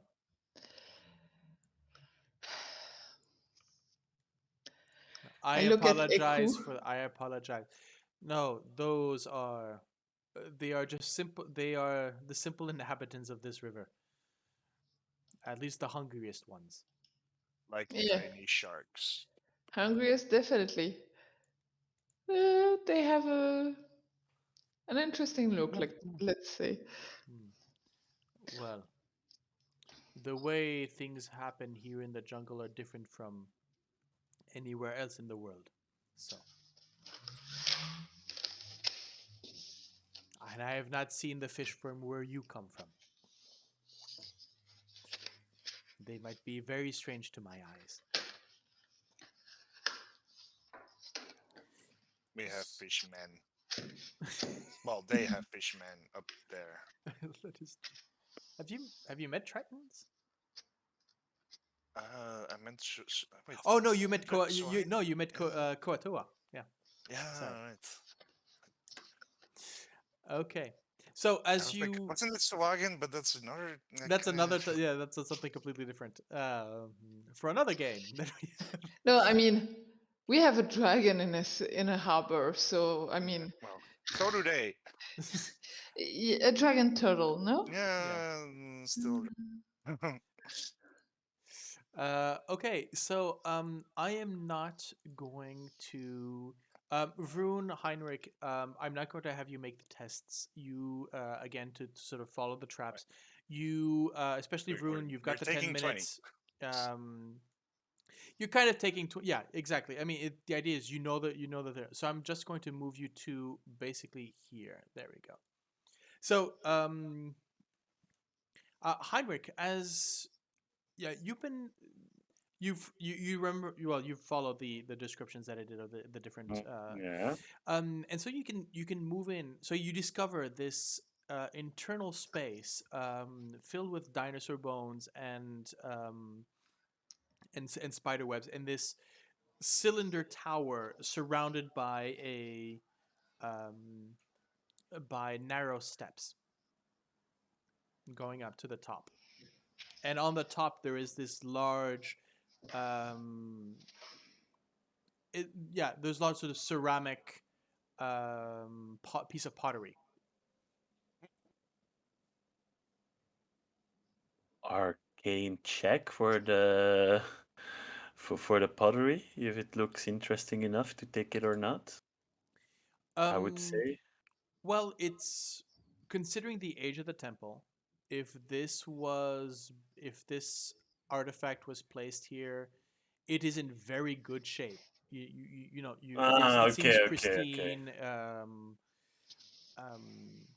You wouldn't have to go up. It's about 30 feet high. So you're not going to. I'm not going to be able to tell you. Okay, this is what it is. At that, you're going to have to go up and examine it. You go, or at least get a closer look. Rune, can we go Yeah. closer, please? I mean, do you think we still need to do the? Do you think there will be more traps in here?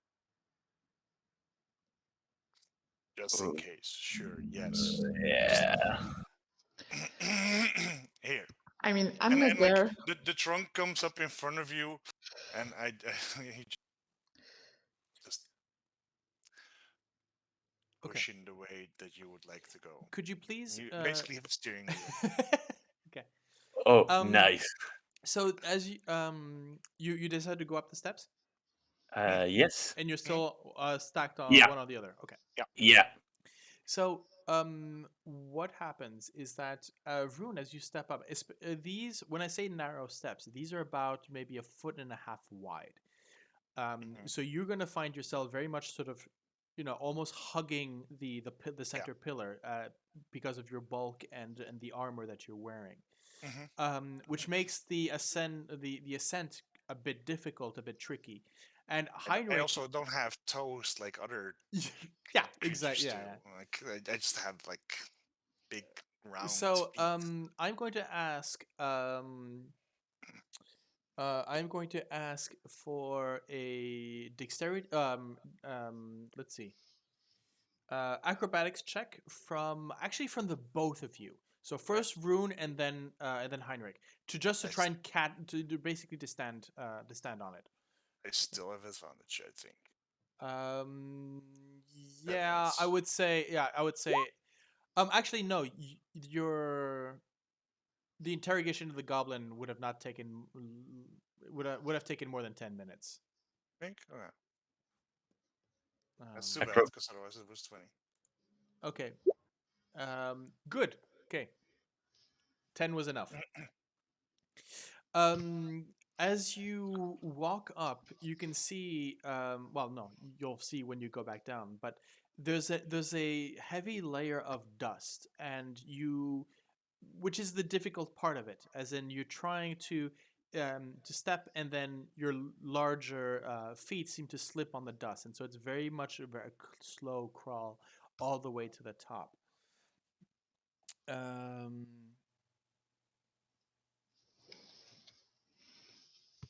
Okay. Yeah, so there are 30 steps in total. Okay, there we go. Right. Okay, and you find yourself in front of it's about it's about this big. It's a sort of heavy. It's not your small jug, right? It's a This would be maybe a 10 liter, couple of at least a couple of gallons, 10 liter sort of large jug, almost the size of Indamjan, I would say. Maybe a bit smaller. Imagine a large vase. Let's put it that way. A large vase, and it has multiple.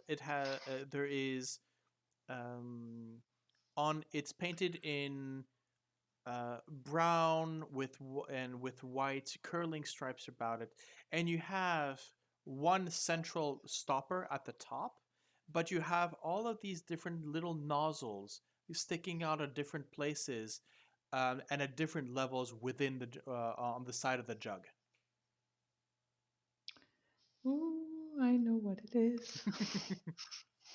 I have a light suspicion, but I mean, out of character, I do. Yeah. Rune has no fucking clue. Yeah, the word was jug. I've been trying to for avoid it this the- whole session, and damn it. for the heck of it, I would like to do arcane check to now that I'm closer to it to see like what kind of object is this thing in front of me? Like, do I recognize it from my studies? And of course, what if my parents would ever made it or not? No, this is definitely not something that would be. This is not something that you would make in Waterdeep. It's Hmm. too exotic, too aboriginal, too native. Let's put it that way. For it really to be of any. The aesthetics are completely wrong, but you can definitely make me an Arcana check. Just for the heck of it, has been a long time that I didn't do that, so nice. Yeah, it is definitely a magical artifact. As you move it about, you can hear it sloshing inside. But you do not seem to. Do you try it out? Do you manipulate it in any way? Just asked to Vroon. I think it's an interesting object, but I think we need to take it and go back with the group, because doing this alone in a ruins like this, we never know if we take the object, there is going to be a trap mechanism that's going to be activated or something. There seems to be fluids inside. They will not leak out of the water. If we're careful, and I'll cast Mage Hand at the same time to help Vroon stabilize the Okay. foreign object.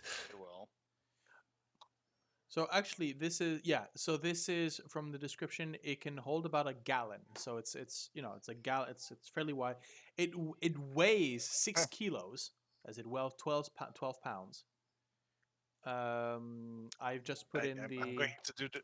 It's 3.7. Well, 3.8 liters basically. yeah. So I put in the Roll20 chat what it looks like, so Okay. that you can have a yes, and um, if you take an hour's rest, you will be able to know what it is. Basically, it is an alchemy jug. Figured. Yes, I mean let's face it. Everybody knew as soon as I mentioned. There is, to my knowledge, only one item in the whole of D&D which is called jug. I mean, mostly like in one of my very first, like no, my second D&D campaign, I had, You held one of these? and Yeah, I mean it's a they're fairly fun. yeah, They're it's a fun fun. one. It's a fun little thing. So yes, the question now, Heinrich, is do you leave it in place or do you take it with you? I just say to Vroon, Mm. like, or we leave it there for someone else to get it, or we take it with us. But I think if we take it where Echo is going to be not happy. Well, by now, the goblins will know. The goblins very much know. We've just released one of them. They will come back for it. As you wish, my friend. Then we'll take the object. But I just warn, like, if anything happens, run. And if we need to escape, I have my means also to try to run away also if I would fall off. Very well. Okay. Once again, I am not going to. So you take the jug. Yes. Okay. Yep. So Heinrich, you can add Alchemy Jug into your inventory, or whoever might be carrying it. I don't know who's going to be in charge of it. Well, who wants to? It weighs 12 pounds, so Yes. maybe Vroon should I'm not. take it. Yeah, Yes. I got 12 strength, so I think I'm gonna have like. Are we there yet?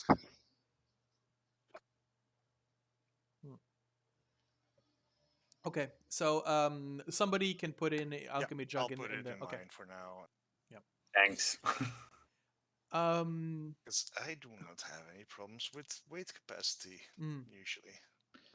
As you come out, again, you take your time. I'm not going to have you roll for it. It's because I see that there's also a blue and an orange. It's just the regular one. one? It's just the normal one. I have no idea where the other is coming from, but it's just the normal one. I'll put it in my backpack. If you want to have a look and to see what the blue and red, the blue and whatever do, let me know. But I think I think the liquids are different. I just spoke Vroon. It's like, can you put it down, please? And I start to cast Identify on Okay. on the object to have the precise information. Once we get outside, yeah. Yeah, once we're outside. Yeah, go for it. Okay. As you start examining the object, Eku, well, everybody sort of gathers round to see, what the fuss was all about. And so Sorsha and Gale, you discover this object for the first time. Inete looks at it and says, "Ooh, this looks old. I've never seen something like this." Eku replies that, "Oh, no, this is old magic. Yes, these were. This is a jug of plenty. This magic. It is from a time where magic was used for practical things,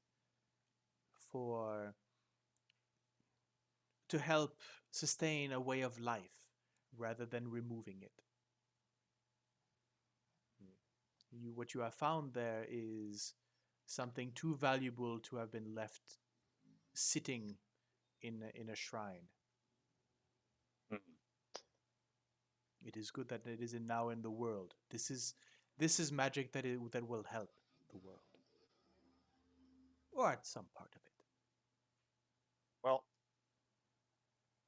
Salida looks and says, now. Salida sort of maybe taps on it and says, "Magic or not, old or not, good or evil, at least, well, this may.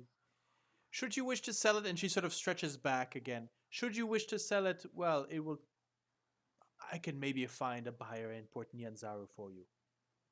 We already have our deals, but thank you. Oh. I think it might be quite useful. For now, we're Heinrich, going to keep it. you said it can dispense beer? Yes. I'm like 1 minute. Yes, beer. Wait. And I'm like, wait, mayonnaise? Echo says, And I start to explain how it works. Yes. Yeah. By the way, if the just so that you're prepared, the beer that comes out is now dwarven beer. This is beer. This is African beer, right? This is jungle beer. So it's going to be based. yeah. It's root beer. So it's definitely not going to be oh, I want a frothy mug of, my local ale. You're going to be disappointed, or not. You might be pleasantly surprised according to your tastes. Vroon's gonna like it. Yeah. Oh, Vroon, definitely. This is definitely going to say, oh, this is what beer's supposed to taste like. Yeah. It'd be like, though, I mean, considering the age, Honestly. it would probably be like if you were to taste an old sort of pre-medieval recipe. So, I have had pre-medieval, or no, not pre-medieval, but like old ass Yeah. recipes, like from Nice. sunken ships, where it's like, yeah, we've managed to get to grab the yeast. Yeah, yeah, out yeah, of yeah, out yeah. of that, and then we created recipe. It's fun What else how can it give? acids, poison, beer, honey, mayonnaise, oil, vinegar, fresh water, salt water, and wine in Well, different I've got the quantities. water covered, but all can be useful for cooking, and there are other, yeah, It's yeah, still very useful bits. it's still 8 gallons of fresh water. It's like it's She looks at you with a shrug of and taps her trusty decanter of endless water at her side. Show off. I salt water comes in 12 gallons. I don't know how much endless. I guess it's endless. Yeah. Vroon, can I ask you something also? Mm. And you see like a bit of blood going down of his side. Like, can you patch me up, please? What Okay. did you do now? Like I thought I just fixed you up. Oh, that's By the way, stupid. remind me, we are now midday, correct? Yep. Yeah. Rolling. Yeah. So Yes. yes, you still have the. How hurt is Heinrich? Or should I roll like a medicine check or something? Well, I to mean, you can see get the bar. Can you see the bar on his? Can I? You see a Oh, good it's not. a good stabbing. You see a good stabbing wound from in his sides. What is that? Like 10? No, less, right? 7. Yeah. If on a scale of 1 to 38, Yeah. I would I be still missing about 7. I had 15 left. Well, Okay. just one thing then. There you go. And I'm gonna cast Bardic Inspiration. So when you heal him, you'll have a bonus heal. It's the first time I'm Oh, using it. Wait, how does because that's So how I does that don't how know does if that that work? works for lay on hands.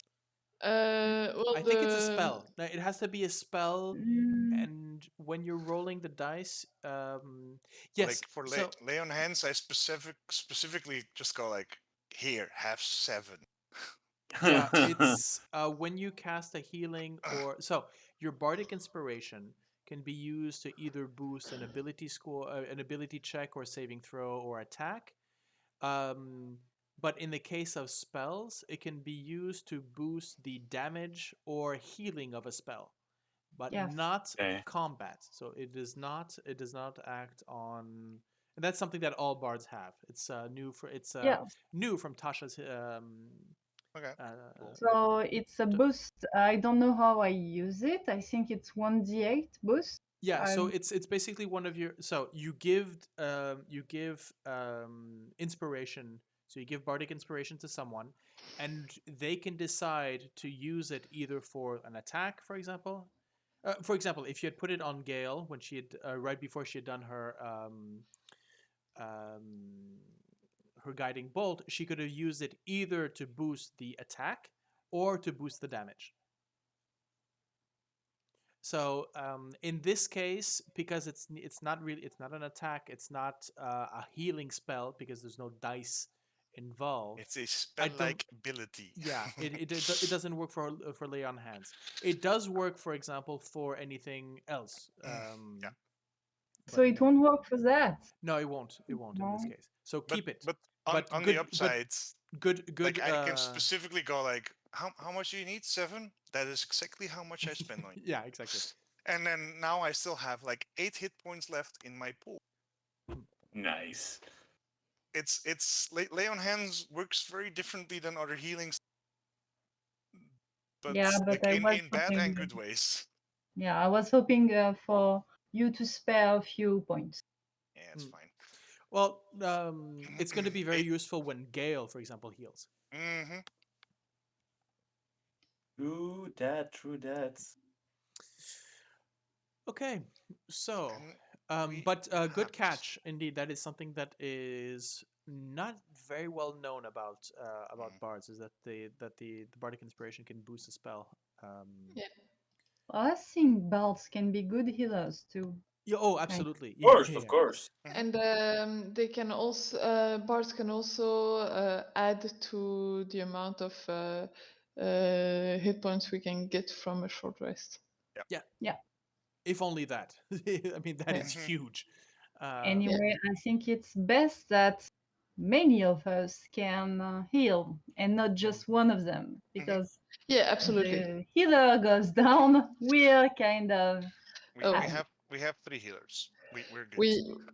We happen to have a party with no healers, and that was an interesting game. Uh-huh. Yeah, that's a lot of long rests. Incredible amounts of DPS, Yeah. but and one guy who was basically untouchable. But I think he had AC 22 Hexblade, so he had shield and he Mhm. had because this was descendant to Avernus, he basically had whenever he would go into combat, he would cast protection from evil and good. So it was I was a disadvantage to hit him. Oh right, and any demons. Yeah. Yeah, all devils and demons had disadvantage to hit him at a 22, and he had shield to boost it up to 27. Right. What you Yeah. gonna do? What you gonna Can do? we take a quick bio break? Yes, let's take a quick bio break. See you in 5 minutes. For those watching, it'll be much less than that. Yes.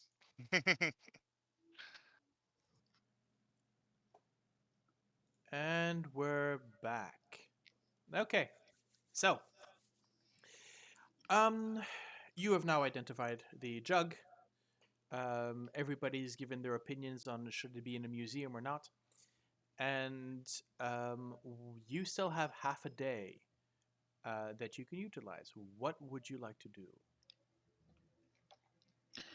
So, guys, are we going west or are we immediately going south? Do you want me to put you on the map to Yes, determine? Yes, please. please. Yes, please. Let's join you on the map.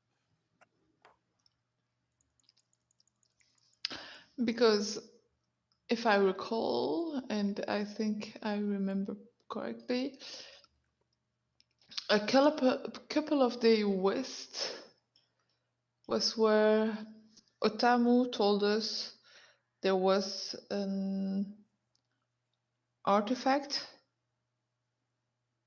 So Well, at least a book was hidden in the had been found in the jungle.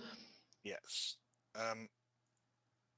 Considering how this works with hexes, and we might want to go downriver one more time, and Yes. then Well, the goblin told us about a metallic god 2 days west. Yes, and I think that's what we need to recover. So yeah, and I agree with Rune. The river is good. The river is nice. at And it least is it'll give you another hex with the half day travel. Yeah. Yeah. Okay. And besides, by the way, I just want to point this: the river Soshin Star. You have to imagine it's about the size of the Congo in width. There are certain areas in this river where it's about a mile wide. Yeah. Okay. So this is not a river where you just say, you know what, let's just cross I'll here. swim. Yeah. Yeah. If you cross, it's by boat. yeah.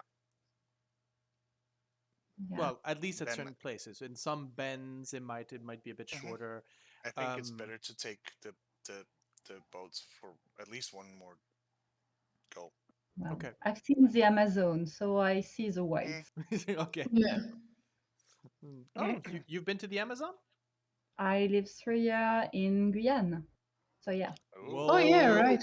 Damn. We'll have to we'll talk about that during your interview. Yeah. my father also lives in Brazil. Okay, so yeah, so the you move about. I'm not going to have you roll for encounters or stuff like that today, at least for because well, technically it's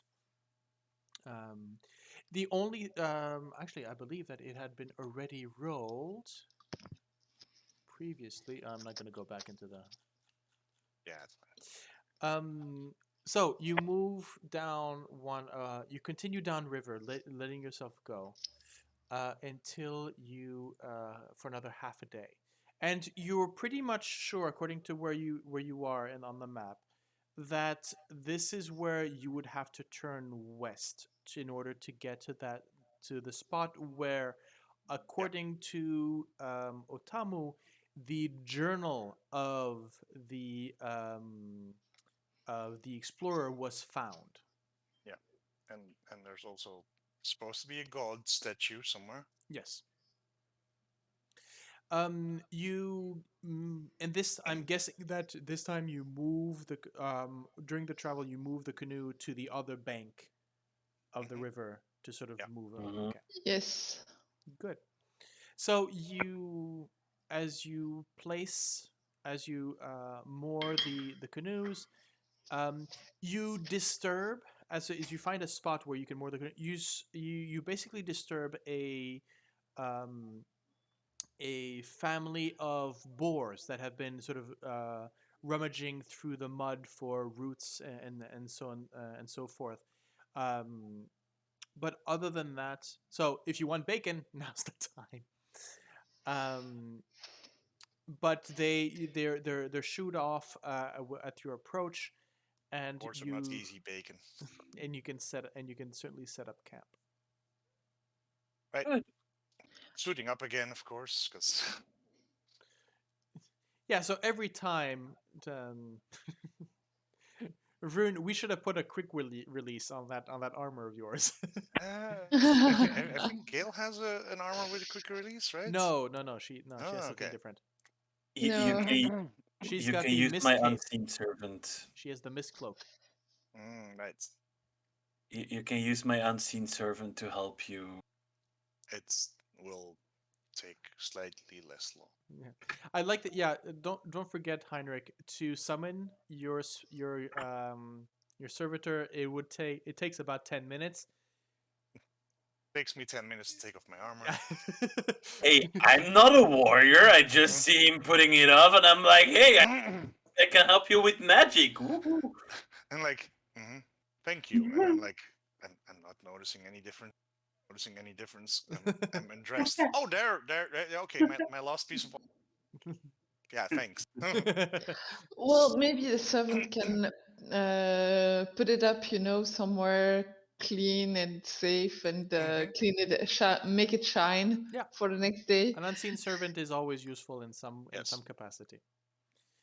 As you are setting up camp along beside the river, Eku pretty much mentioned this would be around the meal,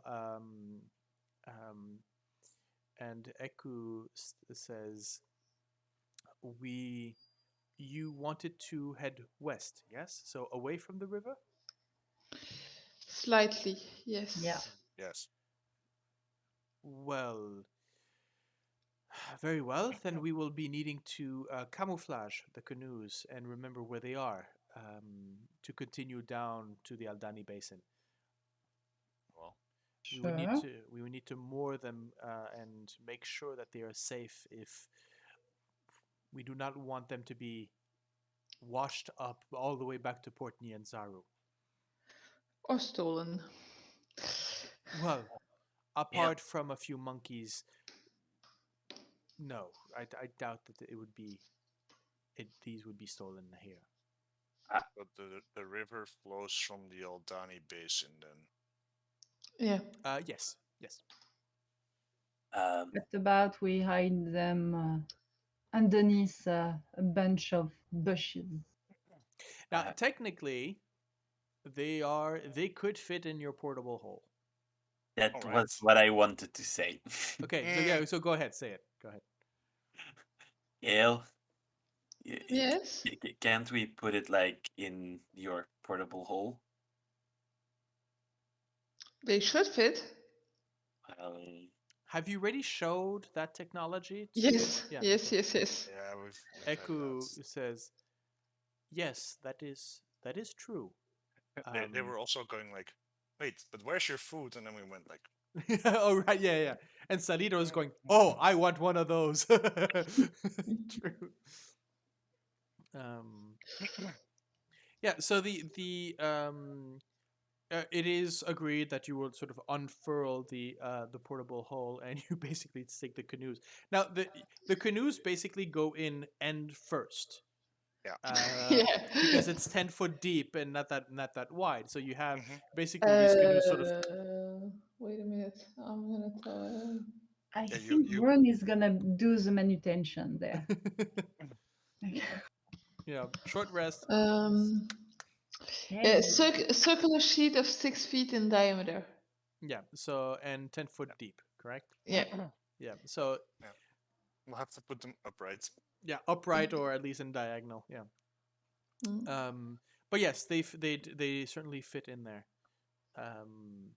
And there you find yourself with the for the rest of the night. So every night, Gale opens up the portable hole, jumps in, throws out what you need, and then climbs out again. Yeah. At some point, somebody just says, "Let's just put in a ladder." Yeah. It's a rope Or at least ladder. a knotted rope, you Yeah, know. yeah. Um, that's yes. Okay, so once that question is settled, maybe a bit later, um, there's um, let's see. This would be on who's taking watch in which order? Gale's good to take any watch. Sorsha is probably either taking first or last. I'll Is take there last. is there anyone who in particular would be at the same watch? Would you request Salida as your watchmate? Okay. I like her, so I could watch with her, Yeah, I but think this time it'll be Sorsha. okay. So the night is fairly calm. There's no hidden attacks. There's no ambushes. But as you take your watch, Sorsha, in company of Salida, um, you've known her for the past couple of days. And oh, by the way, don't forget to mark the days with regards to. I've caught Yes. up the calendar. Yeah, thanks. But don't forget to mark those. Yeah. So you've known Salida for a couple of days now, and when she stands guard, you notice that she has a tendency of keeping her back to the fire at all times, as to not skew her dark vision. Okay, no, I can't use the word dark vision because it has a specific meaning in the game, but night Night vision. vision. Night vision. Okay.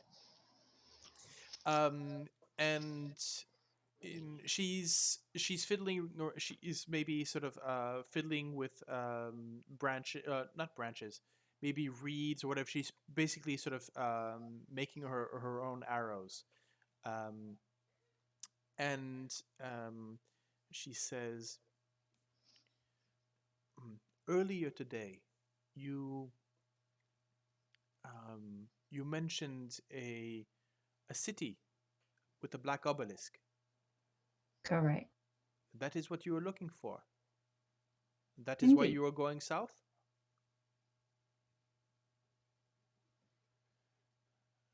A fairly specific goal, is it not? Would you happen to know something about it? No, not really. Obelisks are aplenty, at least I would believe, in a jungle like this. Many lost cities. But it is strange that you would look for one in particular. Usually, Well, and well, do not take offense when I say you pale people, whether the Flaming Fist, Omnians, or others. When you step into the jungle, it is on a whim or on rumors of a maybe on the advice of a too clever for themselves guide. But no, you come in with a very specific idea, and that is strange. I'll take no offense because clearly I'm white as milk. But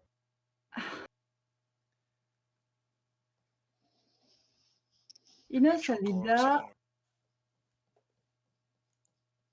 I think with the past few days that you realize that we're kind of same spirited. And to be clearly truthful, I think Iku is a good guide. But she has a tendency of lecture everyone and be so tall and mighty, and she's a bit getting on my nerves. Oh, do not let her. It is not worth Uh, it. She no, she knows what she is speaking of, and has well, some among the guides say that she has the spirit of the old ones, the old ways about her, that she has not converted to the Omnian gods of wealth and prosperity. I know she means well, but I do not like to be judged, and she tend to judge a lot. I will not contradict you on that.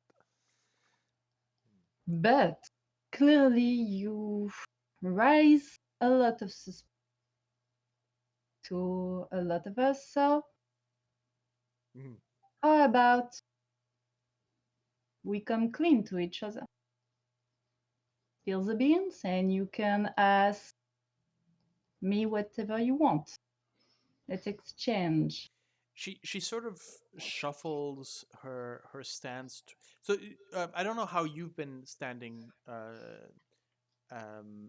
Maybe sitting next to her or on the other side of the fire, or I don't know. But she definitely shuffles the way to maybe sort of have you in her sights, sort of like, oh, okay, interested, sort of interesting, and of course, then yes, maybe we should do this. So, who goes first? Do you ask, or should I? Well, it depends. Is you asking me will lead you to be more truthful? If I yes, am. go on. You have hired me as a guide. Granted, you have not hired me as a guide for you, but for the young one there. That is besides the point. So I believe that you have some measure of trust, if at least in my abilities. Yes. So let us do this. I do not need to know anything of you to serve as a guide, though where you are going might help. But if you wish to know more about who I am, so that you trust me in a moment of crisis, then yes, ask. I've been wondering why were you so adamant about going with us? I have debts to pay.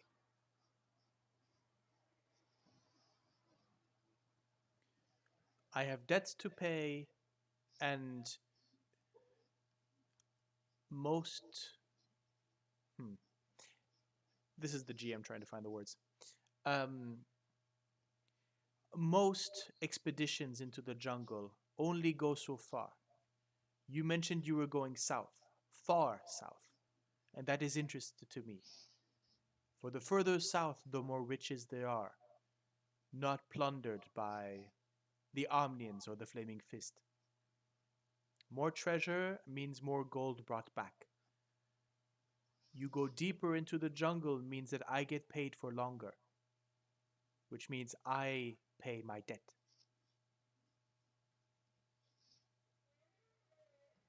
Can I make a roll to see Yeah, sure. Go if ahead. it's more truth, more honest this time than Yep, last go time? ahead. Insight? This would be insight, yes. All right. Okay. She seems truthful enough. Well, it's always difficult because if you, yeah, I mean, as far as you understand, there's no lie in her voice, or she's not trying to hit. She could be hiding something by not mentioning it, but there's not. You don't have the impression that she's dancing around a certain subject or whatever. She seems truthful. She seems truthful enough. Of course, the GM saying she seems truthful enough means that there's something. No, she No, to no, to no. you see, she seems To truthful. me, Okay. Yeah, but I can don't see forget. I can see Jan already going. Oh, she seems, isn't? Hmm. Now, even if I've rolled a 1 and you told me she seems trustful, I was No. wow, she seems trustful. No, it's yeah. As far as you understand it, as you could perceive, yeah, her story checks. Her micro, as she's her micro expressions, she doesn't seem to be lying. All right. That seems fair to me. Also, to be quite honest, I like the group we have now, and well, if it wasn't for Inete, I would like the two of us to go with us.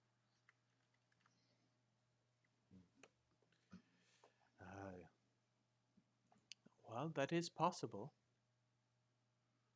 That Yeah, is but possible, of course.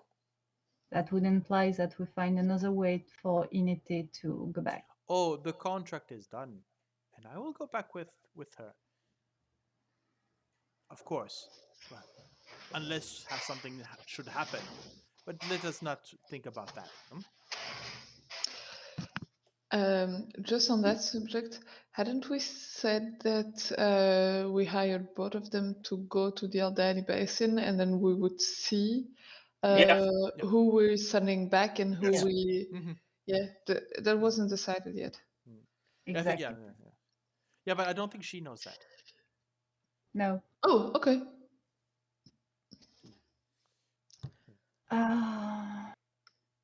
All right then. So what do you need to Well, us? you seek this city of the Black Obelisk. What are you looking for there? Treasure?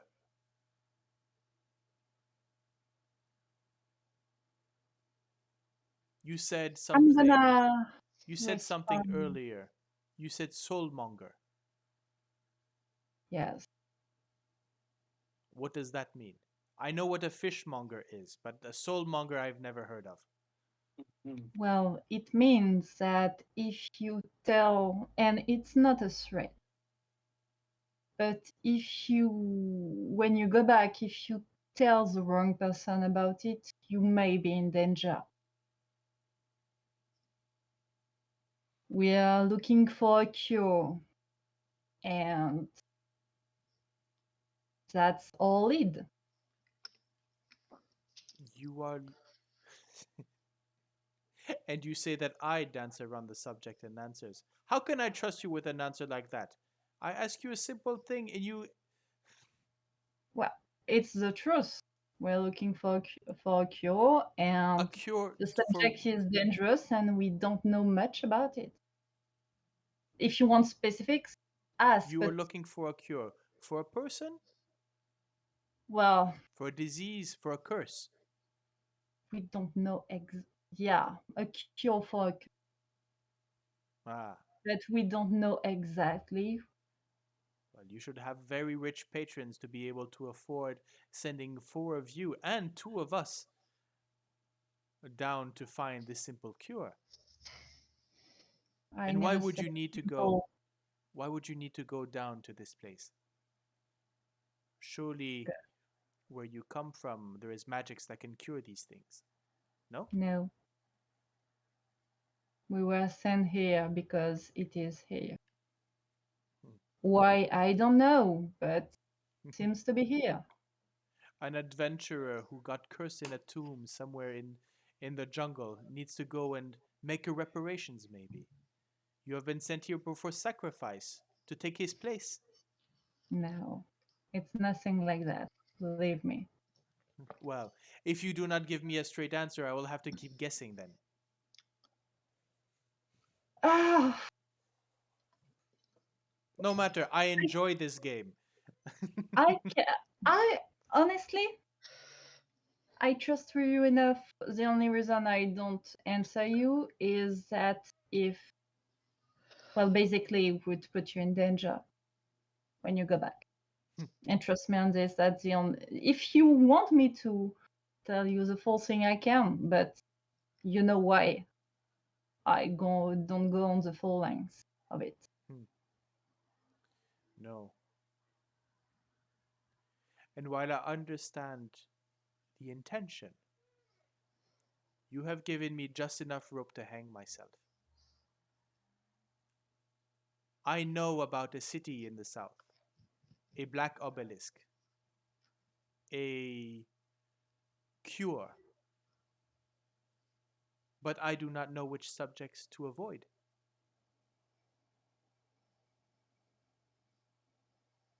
I will not talk of this obelisk to anyone, because clearly it is a matter of some danger. But remember this, little one.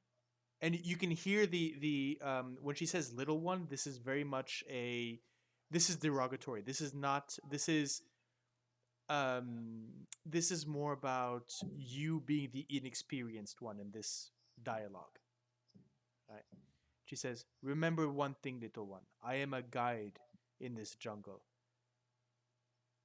Port Nyanzaru has no dangers that are a threat to me. Because I can survive here. And I will survive my foes. Anyone who tries to harm me in the city will have to follow me into the jungle if I do not push them there. I have my own weapons, the same as you do. I have my allies. And I have a name for myself within the city. People recognize me. People know me. If I am attacked, it will be known. No one would dare attack a guide. We bring in too much money. I am protected by one of the merchant princes. We might have, yes. Well, I have to pay my debt to him, of course. But I am protected. I am a guide. They know this. Should I have any issues, should I be attacked in the city, the merchant princes will fall on them. And everybody knows this. But you may keep your secrets. I understand.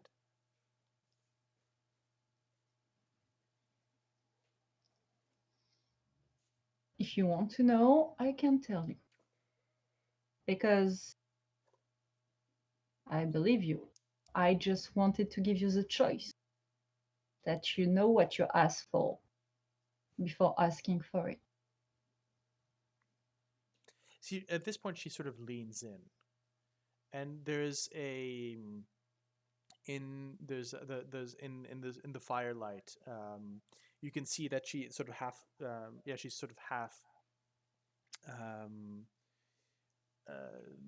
sort of lit up by the fire. You can see the glistening of the skin, sort of reflecting, and she gets quite close, and you can see really enough for you to almost have a moment where you sort of just push just a little bit back. I don't back off. Okay. Just that To be just enough to be just slightly uncomfortable without becoming hostile. And she says, I do not control what you say to me. If you wish to divulge this secret, then do so. If you want to remain silent, then do so. We can play a guessing game all you like, and I will find it fun. I find all of you fun. But when it comes to your safety, that is my responsibility. And I need to know what I need to know to keep you safe. You try to keep me safe from Port Nyanzaru and its dangers. Fair enough. But we are not in Port Nyanzaru. Currently, we're in the middle of the jungle. If you know something about your destination that can help me let you survive, then you must let me know.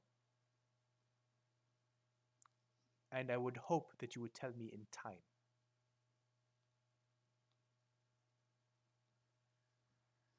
The truth is, we don't know much. We know about snakes, cliffs, a vision really about snakes, a city in the south with big cliffs and black obelisks in vines. But we don't know much other than that. And it was a big reveal already for us to get. And so, are we going there now? We are going to this No, city with cliffs and snakes and obelisks. not yet. We have a halt for E08, and then we're going.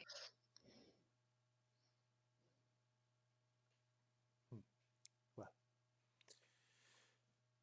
yes, and that's where we would separate. Correct? We'll see. Nothing's adamant yet. Well, you have told me now about this. Now you have a guide who knows. So if this information is so dangerous, I am proud to be the one that you have chosen to accompany you. I am not the group. But yes, I yes. would like you to go with.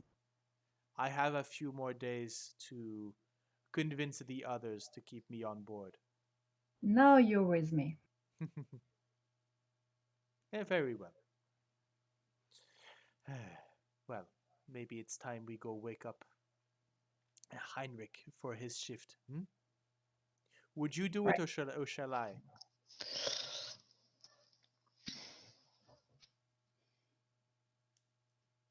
I'm gonna do. Oh, well, I would not keep you from your fun. Go. I will stay here and listen. Okay.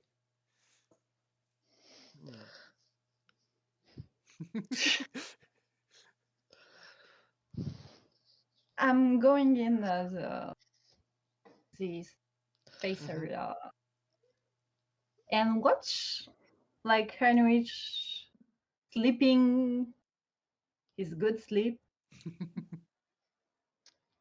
And I cast Mage Hand. And just like good tickling on him, like subreptitiously.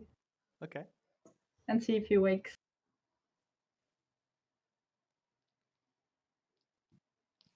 Position. And I'm like on your mouth. A firebolt goes off. But you see me putting my hand on your mouth and I go.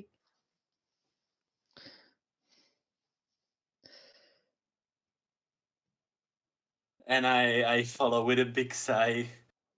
And I summon Nugget also on my shoulder, like, you know. So wait. A pretty girl wakes you up, says, "Shh, follow me," and you grumble. I was sleeping so well! Plus, I'm ticklish. Heinrich is ticklish. It's Okay.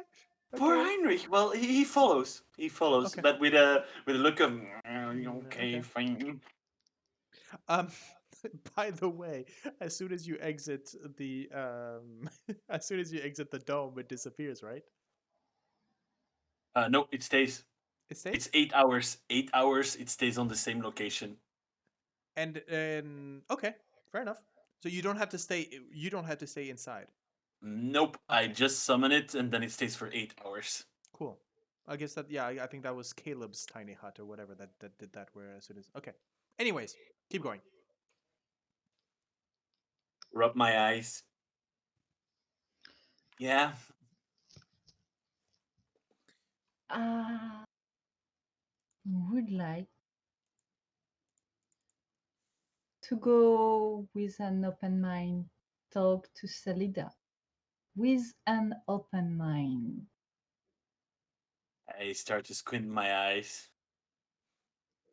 Please. He gives a gentle smile to you and says like, "I'll do it for you." Thank you. I know she's a lot, but so am I. And But I you, still prefer you. and I do hope so. But if you know my way, can't you give her a try? He looks a bit, thinks a bit, and shrugs here a bit. Like, yeah, but and mumbles a bit while walking to Selida, while saying very lowly that like, yeah, but I still prefer your way, and just continues to Selida. And I'll go to Selida, I guess. Okay. As um as you again you see her, she's preparing these she's preparing her arrows, sort of whittling them away from these, and she'll pick one up, look through it, and as you step up you hear her curse and throw one of these twigs into the fire. Maybe it had a bent or a defect. But she's very, but I mean, she throws it into a fire sort of over her shoulder, um, sort of up, and then continues. As you come towards her, she's very much turning her back to you. Good evening. Oh, it has been quite more than evening. I think for you it is morning now, wouldn't it be? Then it shall be good morning then. And to me it shall be good night. Please sit, warm yourself. This is going to be a long night. The temperature I, is dropping. I fear the weather might be changing. I put Nugget like a scarf around my neck, and I sit down. Hmm. Mhm. That is quite the pet you have there. Does he always blink so brightly? He's quite special, and he has been my friend from when I was very young. Hmm. But yeah, my sister was, you know how magic goes, and gives a little smirk. No, I do not. Uh, I have not lived. experimenting. I have not lived among mages. As you can see, Port Nyanzara is fairly poor with practitioners of the arcane arts. Those usually come from the continent. Let us say that experimenting sometimes a bit too much with magic can give interesting results and pets. Nugget. Oh, so he is a happy accident then. Something like that. Huh. Well, then I salute him then for having the courage to stay with you.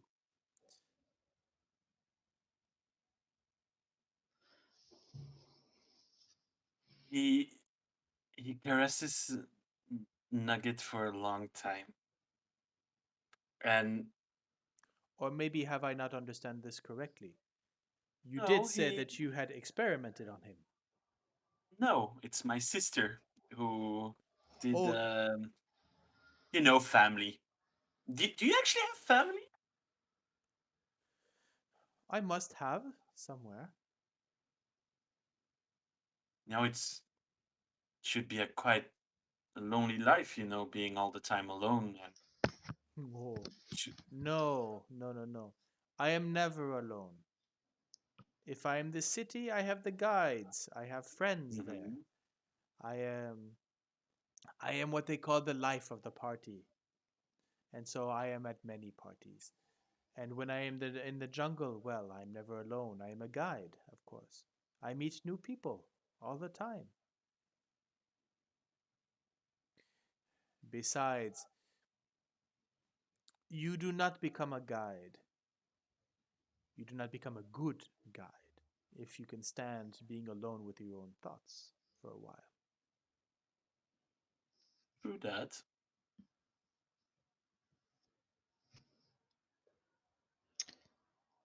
And he just continues to keep watch and Hmm. fiddle around in his books and the usual stuff. Hmm. She says, um, so you are a wizard then? Yes, indeed. One who learns magic. Yes. It is not something Just, that comes from inside. mm, we give that another term to that actually. We learn it by studious means, and what you're talking about is more uh, born innate ability to past past experiences in the generations. Mm.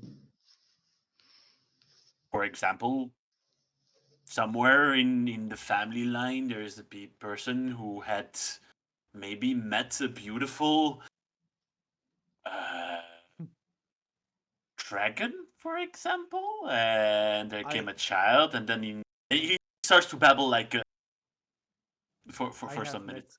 I think I have met one of them. Interesting. Mm.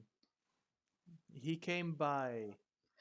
This was maybe 2 summers ago. A small man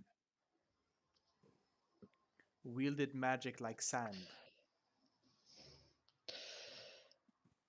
He said he was the child, the long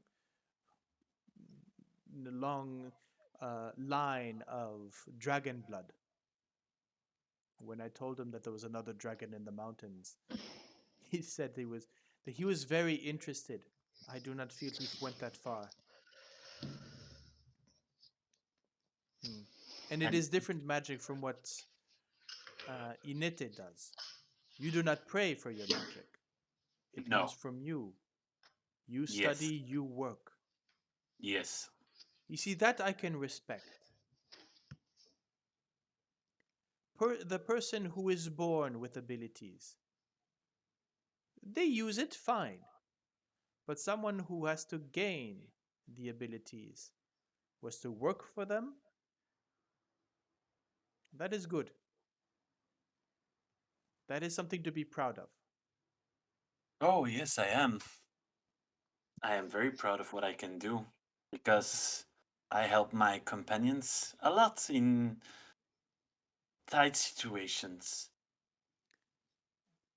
I have seen the way you can do things, the way you can freeze the air around certain things, stop them, slow them down. I have seen your power. I have seen your skills in this. You are not the first practitioner I have accompanied in down into the jungle. And some of them have been like you, studious. They get quickly frightened by the mosquitoes and the other bugs.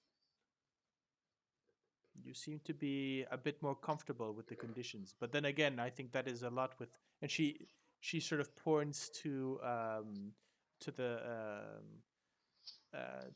to the dome and says, "Well, I will not. Um, you have come more prepared than most. Let us put it that way." Say that I'm working on something that compared to that thing I'm pointing to the dome would be the biggest surprise and perfection in this kind of magic I could do. But I'm working on that for the moment. Oh, and what would that be? What would what is this project then? Mm, Imagine a magical mansion. she Completely she sort of turns towards you a bit like the and you can see it's kind of forced. It's kind of playing into the whole thing. Goes, oh, tell me more. But there's definitely a moment as she sort of let's say, oh yes, tell me more. Um, as you kind of and yeah, it's clearly along the lines of she's fangirling you, but she's playing the role of a fangirl. do I notice that? Yes, there is no she. There is no way you cannot notice. It is clearly an act.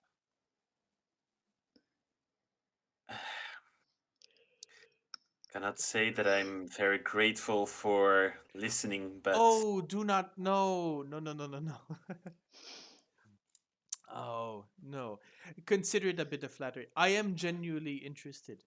It is just that, well, and do not take this the wrong way. But I have had many a wizard look at me and decide to seduce me by telling me how great they will one day be. he starts to chuckle, but chuckle so much it's just like he just gives a smile, it's like sorry, but no, I'm not a man like that, and no. Mm. He just starts to laugh and just says no. Oh, Oh no, not at all. oh. Well, if I apologize, if I am not your type, Oh, you're quite charming, of course, but still, no. mm, well, I will be sure. I know a few handsome guides who would love to have your attention back in the port. We will go together. I will choose one. You will see. I know the best ones. He takes his wineskin, starts to drink and starts to rub like, oh boy. Um, how can I explain this? I focus on my on the task that we're going to do. Of course, yes. You do not have time for minor pleasures. Work is your concern. You are a man of career. And just not. Mm. Well, my friend Heinrich, my employer Heinrich, remember this. If there is one thing that you must know about the jungle, is that every day is your last day in the jungle, unless it isn't. Be sure to take the pleasures that you can and when you can. You would not want to go into the afterlife regretting. That's how you get ghosts. And there are many ghosts in the jungle. We will see what fate has decided for me, but Do not rely on fate. You said it yourself. If you are you do not take your power from what other people have given to you. You have studied, you have worked for it. And now you would say that fate has a say in it. Ha! You make your own fate. You are the proof of it, and you have told me so. Are you calling yourself a liar then? no. But Then forget this fate business. Make your own decisions. like in his thoughts, he's like, "God damn it, Sorsha, you fucking owe me one." Yes, of course, I totally understand, and of course.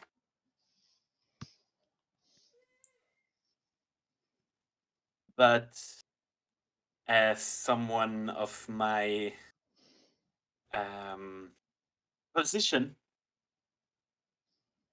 I need to think carefully of my future career. Of course. And meanwhile, he's like drawing and looking. And is there something else you would like to know? Um, um, I think she would start. Yeah, I think it's. She would maybe turn the conversation towards your family. You mentioned the sister, and so she maybe would turn how open, so, just to avoid us going into this whole thing. Though I'm, if you want Basic information. just basic information, okay. So Basic information, and if she asks specific questions, I'll try to like. There's a second that in my head is like, if she's not piercing too much in certain questions. okay. But after that, I'll answer normally. Um. So you're still suspicious. You're still trying to keep the sort of maybe the bit defensive with regards to your answers. She doesn't push into any details. It's just Then it will be the most normal conversation in the world. okay. But if she pushes deeper in certain subjects, I'm gonna be like, no. Um. So the basic information. What names of your parents? Name of your sister? Do you mention that you're part of a school? Yeah. Okay. That the owners the. Do you mention? Okay. Here's a question. Do you mention that you're a noble of Waterdeep? Oh yeah. Because I said I'm a man of my position, a man of my Okay. position. So Okay. she can actually play that like, what do you mean with a man of position? Well, Oh, a okay. nobility. Right. Okay. She probably at some point, yeah, says, "Oh well, another one. All of you come here. All of the. Uh, It's time. As per Um, usual. yeah. Yeah, I think that she. I mean, she plays around with it, right? The idea is that it's a bit flattering. Is that there's a way of her sort of telling, oh yeah, well, if you would, if I had a nickel every, if I had, if I had a copper every time I heard that story, or how she tells you she tells you a story of a group. There was this one group that passed by Port Nyanzaru a couple of maybe months before you. Um, and one of them had this. He was very much the. I'll go into her voice. Said, I do not even remember his name, but he was so full of himself, so sure of himself, that he expected everyone to know him without even saying who he was. He had this. Um, all of them would ride around with long yellow uh, um, flags attached to their spears as they walk through the jungle. And he himself I remember him paying more attention to his mustache to anything was happening around him. Uh, he he promised me, what was it? A good life away from this hellhole, as he called it. Hmm. We had a fight that night. And he decided to dismiss me. He said that my services were not up to his beliefs. Well, I left that night, made my way back to the port. I do not know what happened to this company of theirs. All I know is it has been months and I have not heard from them again. What is that name of that company? They call themselves the Yellow Banner. Yes, that was it. Yellow Banner Company. Most Does it look- unimaginative thing that I could have heard. Oh, believe me, in Waterdeep they call me Roof Runner Heinrich.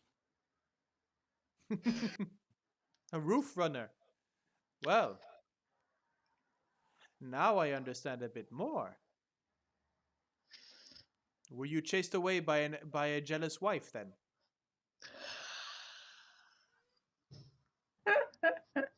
You see, like his eye twitch a bit, and again mentally, like, for fuck's sake, Sorsha, you owe me so fucking much. And he's like, no. Let us say that we had a dangerous encounter, and he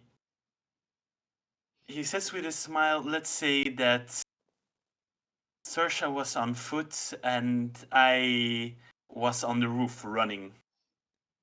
Oh, you were the one chasing. Yeah.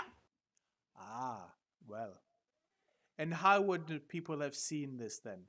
This was in the day. Yep. Is the city that big that you can just run across the rooftops? Oh, yes. It's quite interesting. Well, I have heard that the rooftops in where you come from are different from ours, not flat. Correct? It has many forms, depends on which house is built. Hmm. But So you have good footing then. let's say that I have magical help. Ah, yes. That is also something that I've heard many of the companies say. But for other ways of running.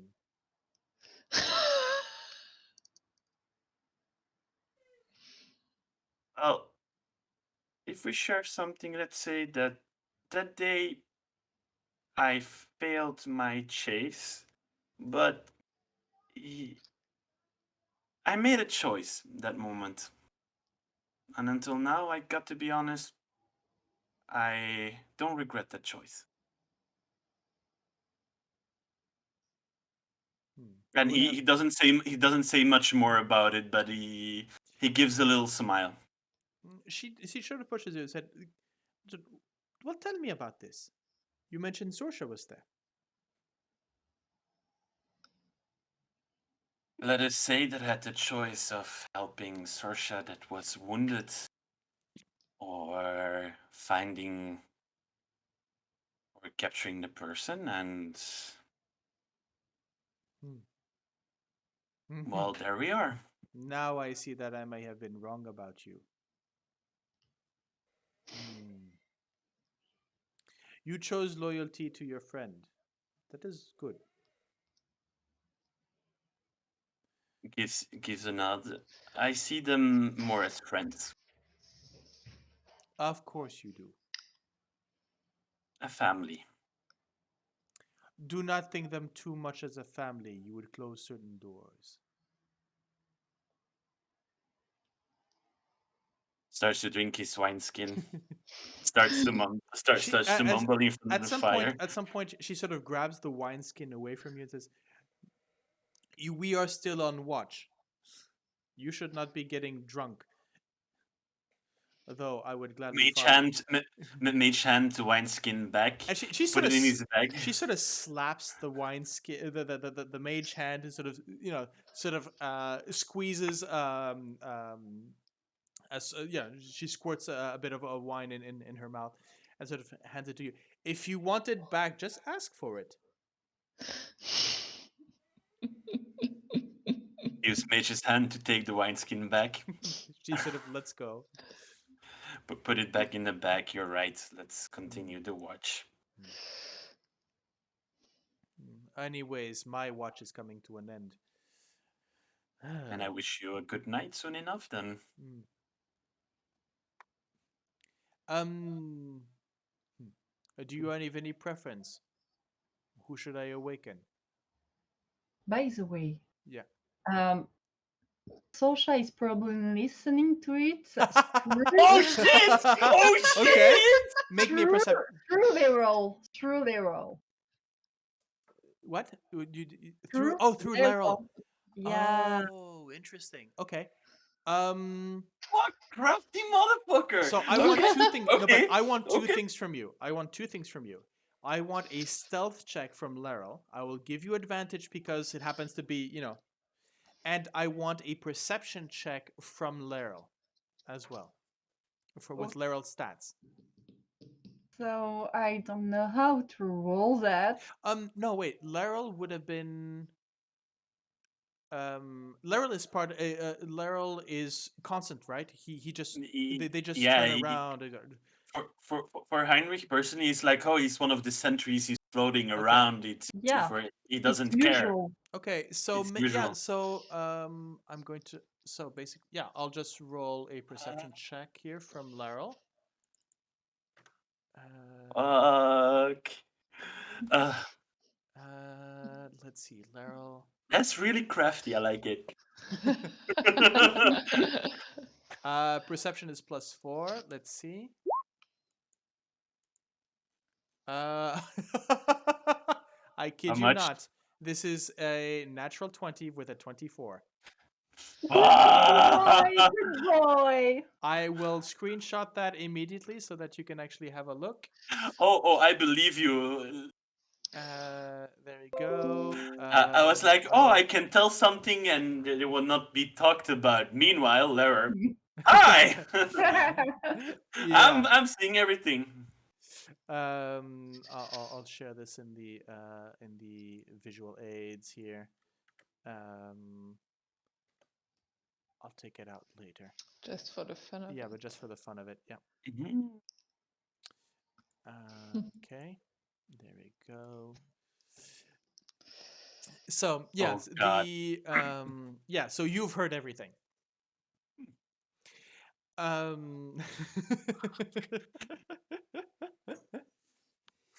As let's see. Actually, I'm gonna roll for Salida to see if she notices anything.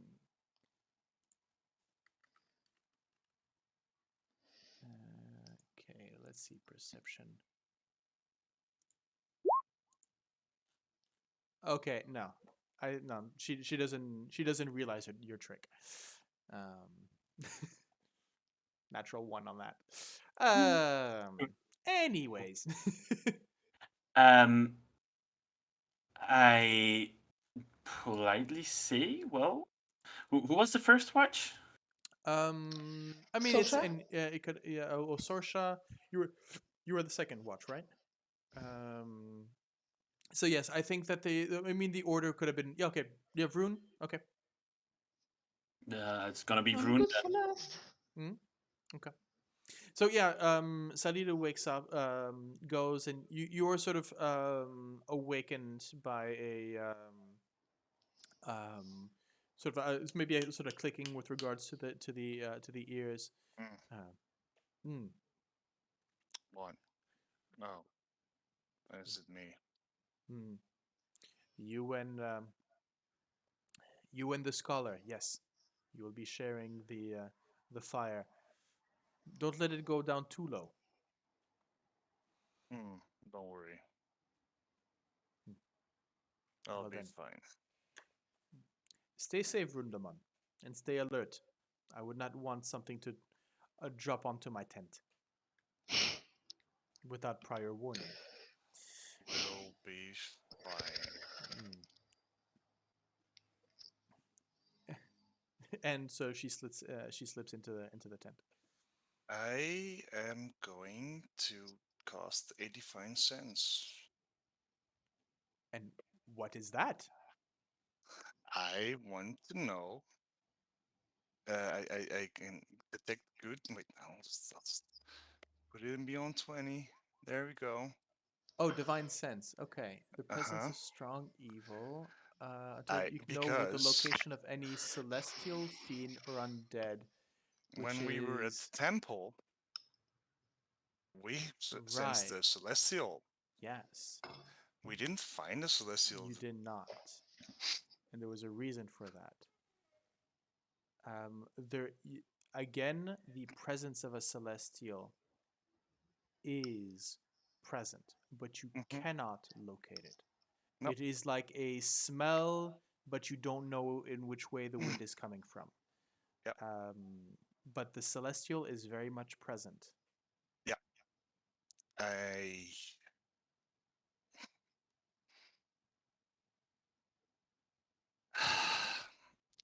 am still going to wake up our good friend, and I have to look at the goddamn our good friend Eku. Echo? Yeah, so Heinrich is still up. So Mhm. the idea is not, it's so you're waking up despite the fact that you're supposed to have this. Mhm. You're supposed to. Yep. Okay, so you're waking up Eku early, basically. Yep. Okay. Eku sort of shuffled. She doesn't. When she wakes, it's very much the. She doesn't wake up in a start. She sort of wakes up so slowly, but but she's very quickly aware of her surroundings, and looks to you and says, "It cannot be that late." It is not. And she looks at the side. Besides her, there's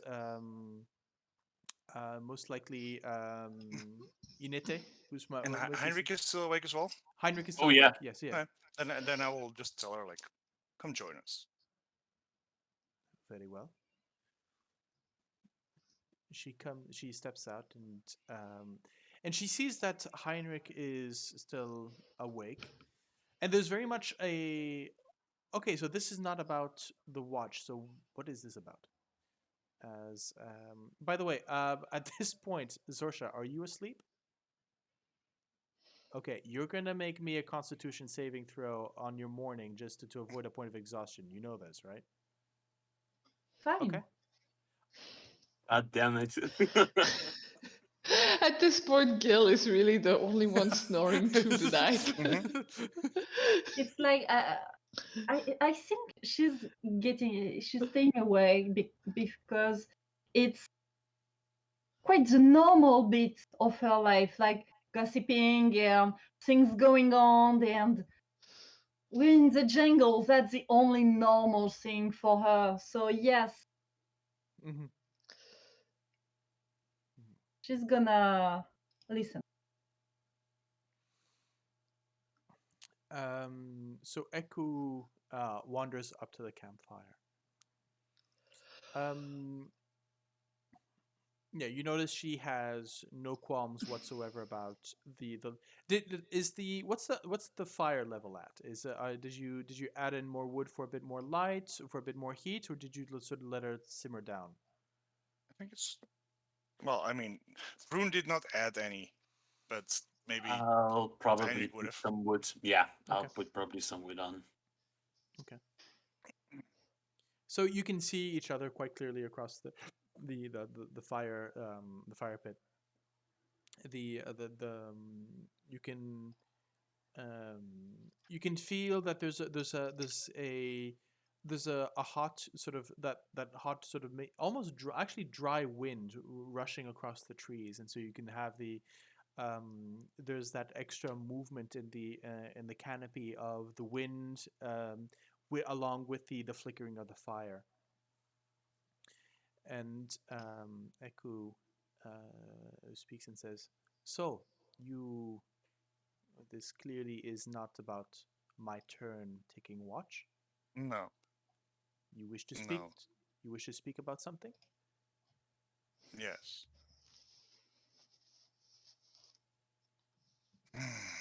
See, the thing is, when we got to the temple, I sensed something, which I thought was going to be inside the temple.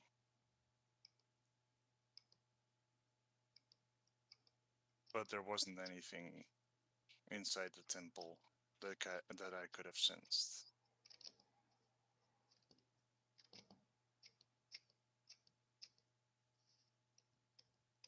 And the thing is,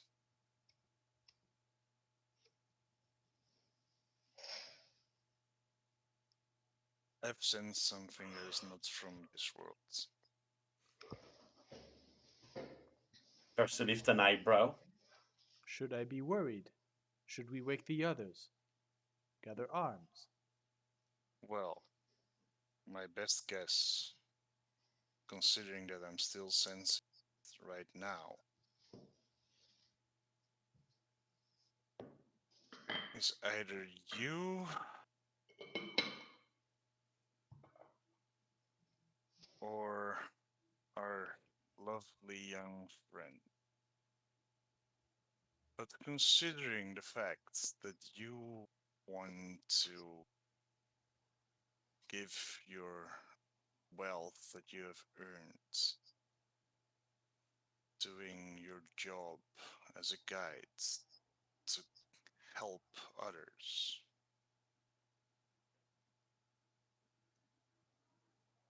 I want to know who you are. Heinrich closes his book, put the book down, and just watches.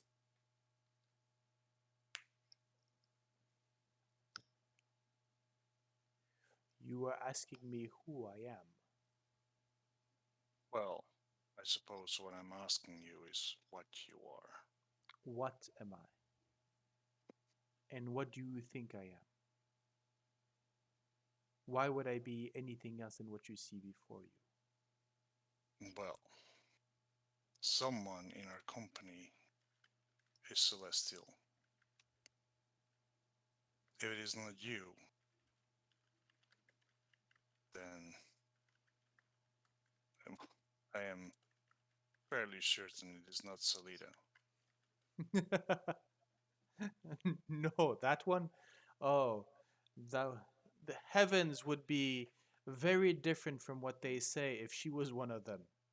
Mhm.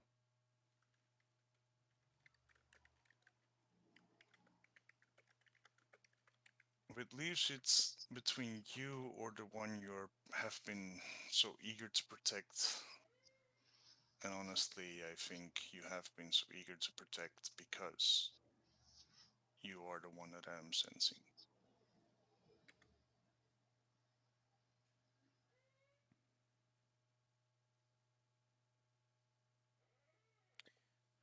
It is not a job. It is. Is it not the main purpose of a guide to protect those who cannot protect themselves from the jungle?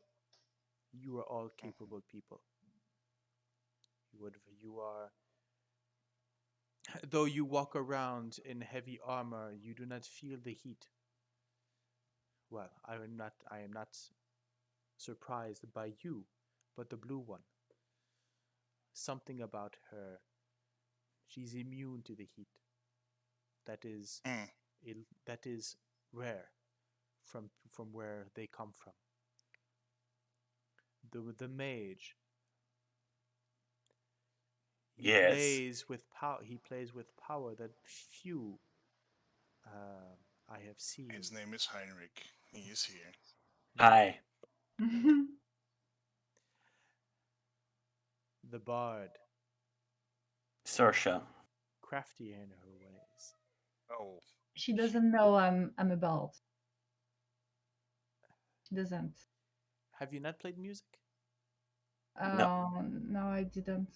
No. During some combat, really? But, Not but, at all? but, I am not going to retract the statement. That is what she says. Yeah, but just they shouldn't be aware because when we had the presentation, I was in my casting ritual to summon Leroy, and introductions were never made. No, but you are carrying a. True. You are the Yeah. only one carrying an instrument. Yeah, Okay. true enough. And So I would say used the it musician. probably during... The musician. Yeah. Plus all of your spells are of that of sort of the Yeah, musical nature. So, fair enough. It's not a far-fetch. it's not fun. No. Anyhow, the four of you are very capable.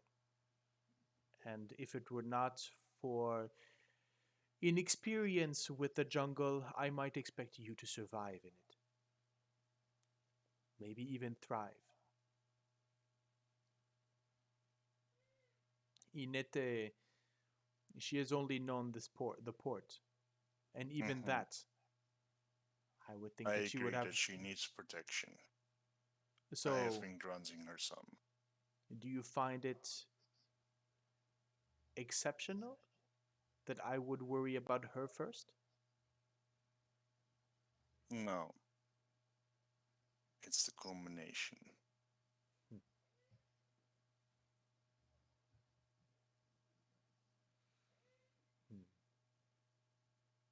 You protect others. You want to give to the society.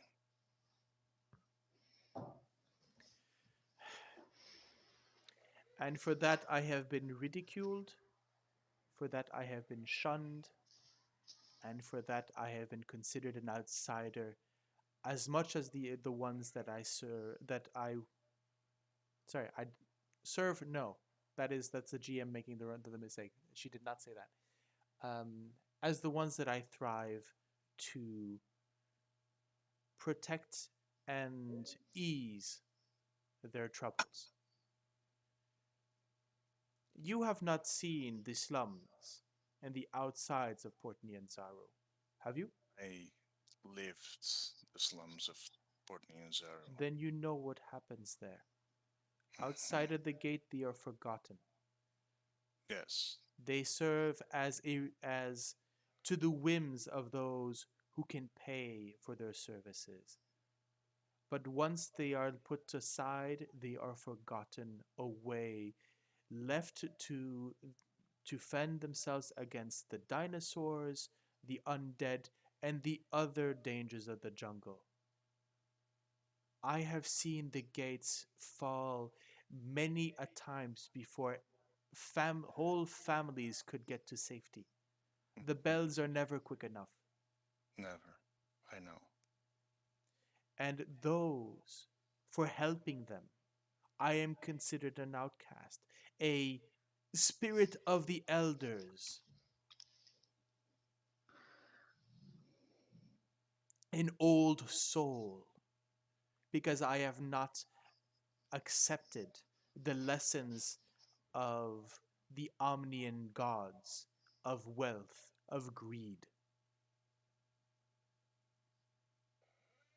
Now, My people. I know you understand this, and I know your people. You have a way of serving that is unique. And I do not fault you. No, I applaud you for it. You have lived things I can only imagine. And for the reasons that, well, a big mosquito goes by. Heinrich, firebolt.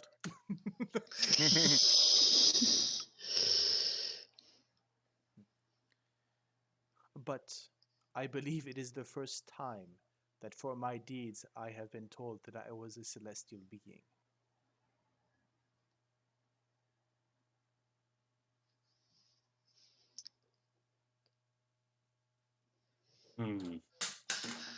If it's perhaps perhaps I am also a celestial being for people to rise above the station that they have been dealt in the city. Yes, of course. You are a luck beast. Can I do an insight check while she's talking? Sure. Go ahead. Because.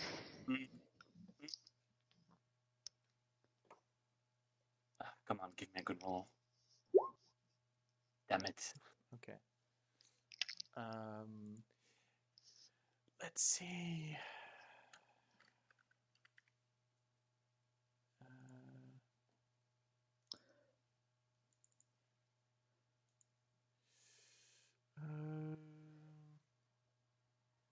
Oh, okay. This would be. Post roll. Hmm? Is there a post roll? Okay. A secret post roll. Yeah, absolutely. Don't. Yeah. So Heinrich, there's definitely. I mean, the.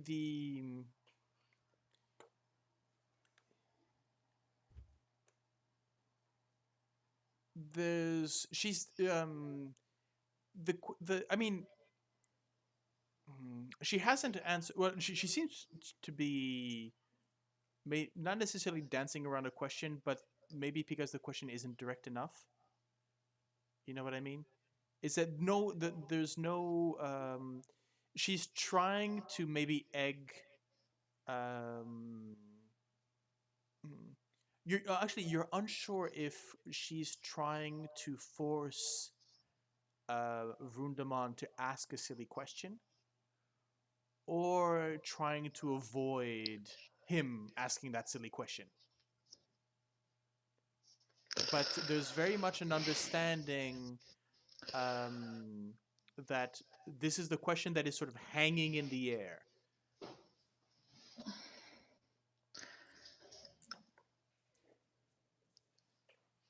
Are you a celestial or not?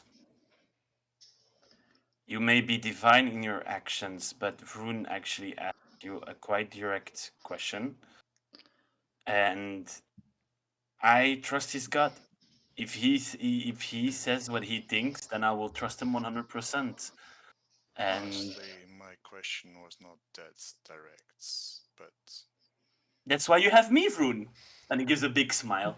you humans are less patient, There's shorter a. lifespans. She turns towards her attention towards you, Heinrich, and there's a look in her eyes about pretty much and says, and there, that is the question that you wanted to ask me both, is it not? Oh, I was. No, but if Vroon has suspicions or So ideas about something, okay.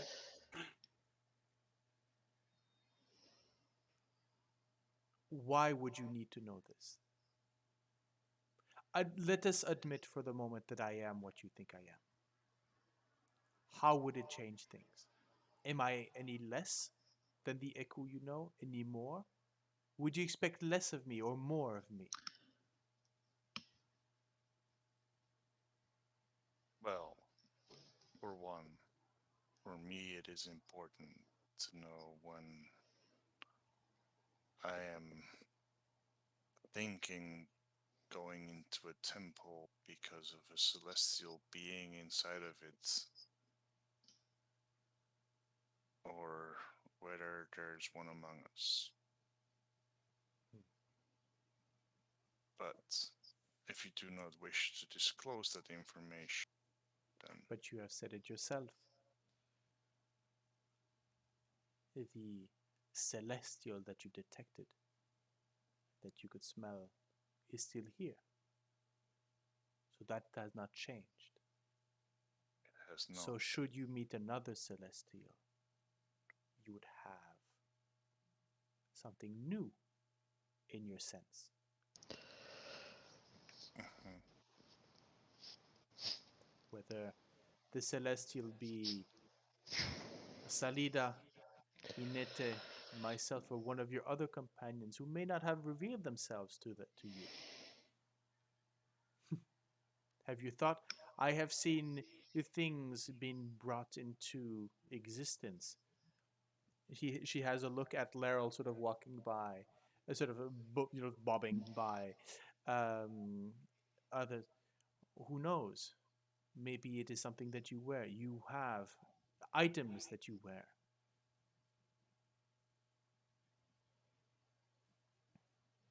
Indeed. I am not. She looks around.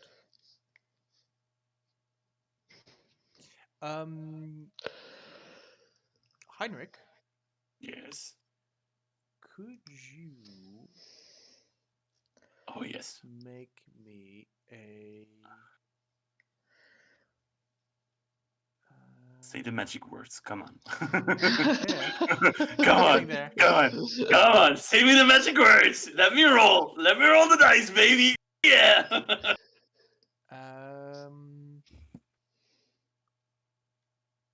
What's the what is it?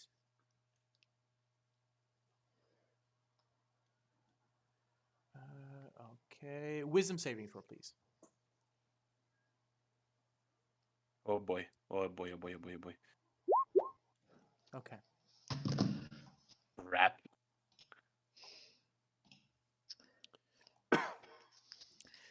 What Eh. are both of you thinking about right now?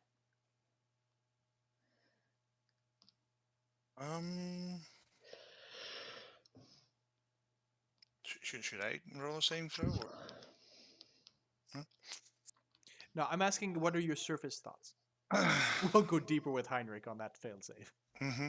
Oh. Vroon is just mostly going like.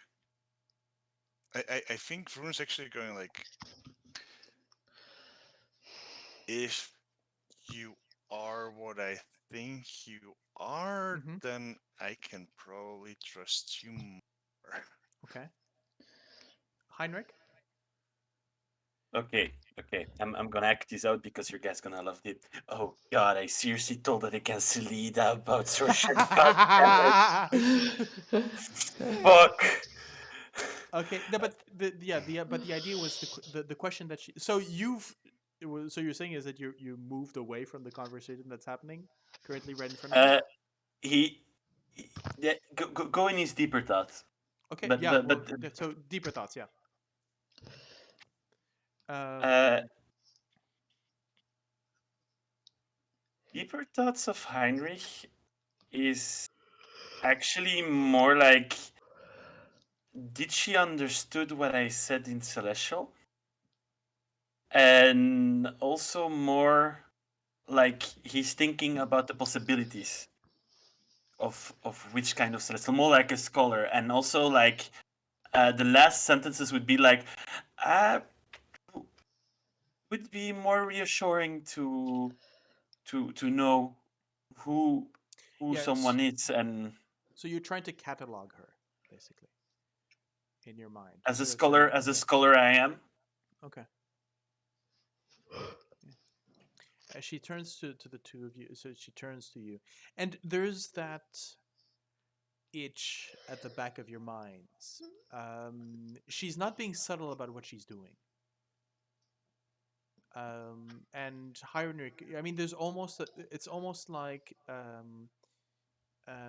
as she pulls back, it's almost like she's slamming the door of the house rather than sort of exiting closely.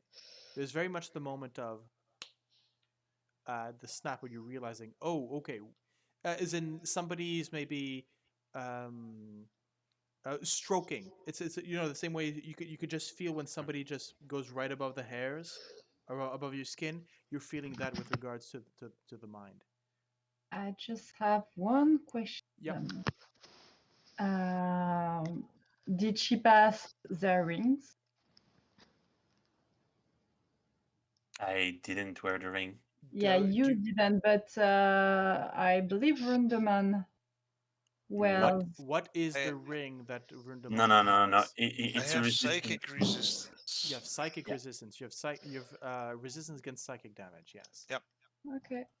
I Um, believe that the only one who has something of that nature is you. All right. I think at that moment, Heinrich actually gets up and says in Celestial, he says right in her face, next time you want to gander in my mind, you could have asked. Manners make it the man. Do you honestly think that probing into my identity, as you have both been doing now, is any less of an intrusion upon my privacy? I will not use magical means or whatever you did to go in my mind. No. But now I know that what answer that I can give you. Sits Scholar. back down and grumbles.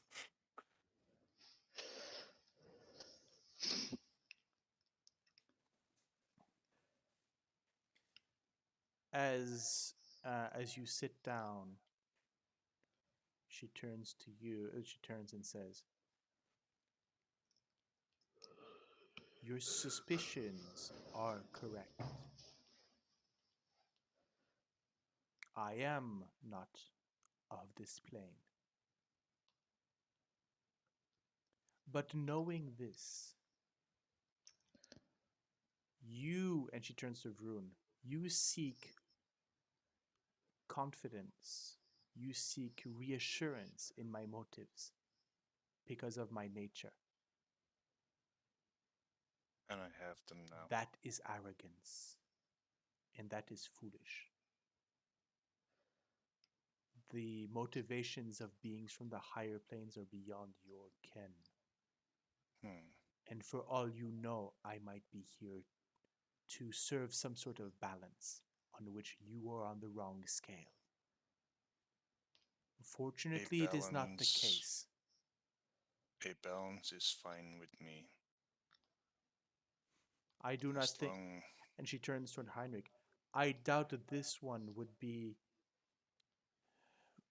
all right with Cosm being from being the sacrifice to a global balance.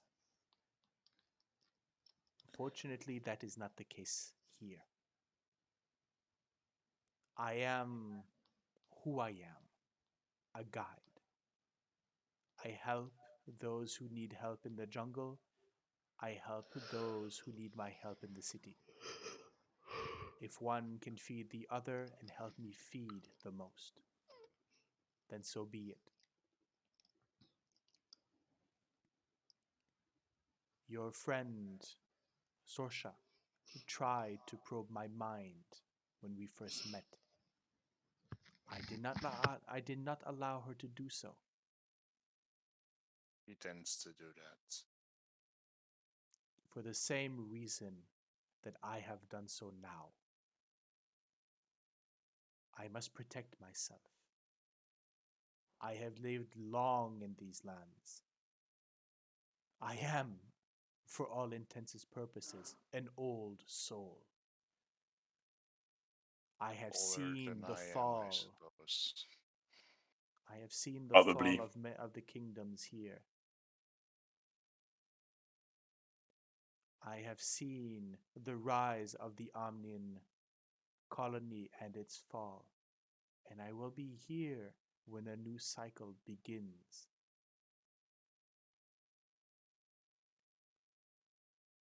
You seek. I know what you seek. I know where to find it. But I think there is something more important than just bringing you to the doorstep of the city. You were told by providence, by prophecy, to seek out the sage of Uralunga. I will bring you there. I know where to find it. And I will follow you there. Now, nature. I do not ask you to trust me on the basis of my nature. That would be foolish on your part and on mine. If this conversation has served to anything, it has put me in danger. For now you have power over me that I do not have over you. And I do not wish You to also have power, I do not wish power over you. but you do. You know my intentions for Zaro. You know that I do not agree with its current power structure. That is not a popular opinion among the people of Port Zaro, let alone among the servants of Port Zaro. I cannot see the future. I cannot predict what will happen. All I know is that I am old enough and will be old enough to see change come about. But I will stay the same. For my nature is my purpose. I have that to bear. Blessing and curse.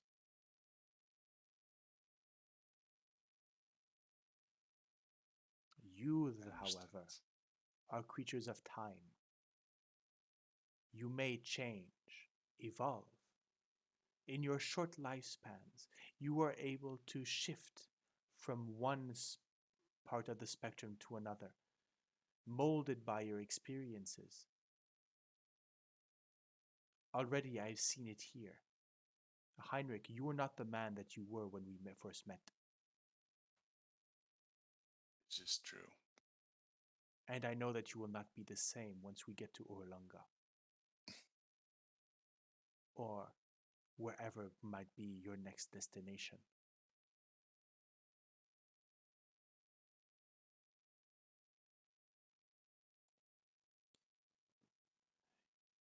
You may share what you have learned this night with your two companions. Do not speak of it to Inete, and do not speak of it to Salida.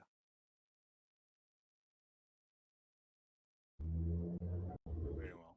And I know you now enough that you will follow that accord. I agree Okay. to that. Good. Now, if that is enough talk, this body does need rest. So to ours. However, it is my shift. Then you will wake me up at the end of his, and I will come to watch with you. Sleep well. I will. I do.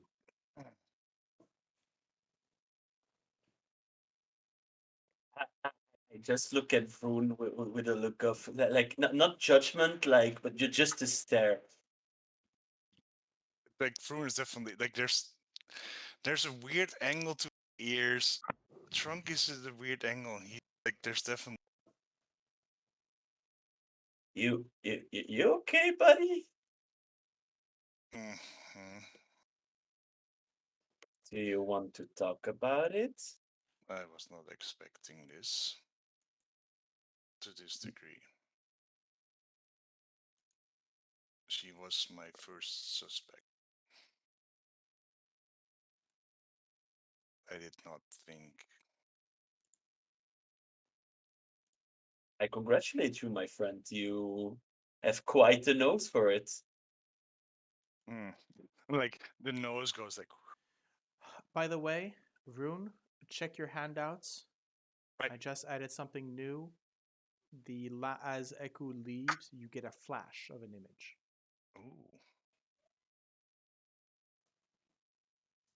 Starts with C. So it's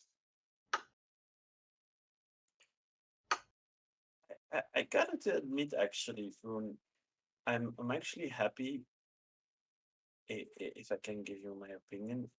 I am so happy that we actually have Gale with us, because imagine how many days we're in in the bloody water, and I I don't know how she does it, but I'm quite impressed with how she brings us on the water like that. So yeah, I think I need to have a talk with her afterwards, because they told you something about dragons in the mountain or something. Dragons are. Uh, Rune, actually, you would know this. There are rumors of a red dragon occupying the mountains at the south of the. Um, um it's not. It's no longer an island. It's a peninsula. Right. So among the peaks of flame, so way down in the south, Uh-huh. there is the rumors of a red dragon living among the peaks of flame, the land of ash and smoke, in that kind of area. Or the cauldron, or. No, this would be. Okay, because Um, there's more. I see more like. yeah. At least it's somewhere in that area. You're not Yeah. exactly sure. Um, Actually, no. I think it would be more around the Cobalt Mountains, but often, Okay, more to but often, the but west. yeah, but dragons and their Yep. territories, right? So, Mm-hmm. Yeah. It's mountains with volcanoes, and many of them. ah, yeah, so anywhere from the Cobalt Mountains to the Peaks of Flame in I that sort mean, of area. sky lizard. who, who was doing the last shift, by the way?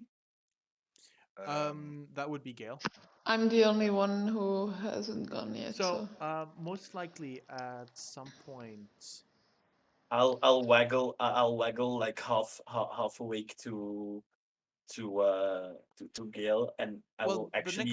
the next person on the watch list would be Eku again, and so I think that at one point, um, you Rune, you would go and wake up Gale to Mm-hmm. replace you Yeah. for the half shift with Eku. The sea thing you mentioned. Like, have I seen this? I found the handout. Okay, Like, is this this would have been something? flashed into your mind. Uh,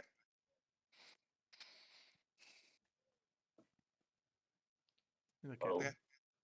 Rune, good night. Good night, Well, Heinrich. It's and been a night. Okay.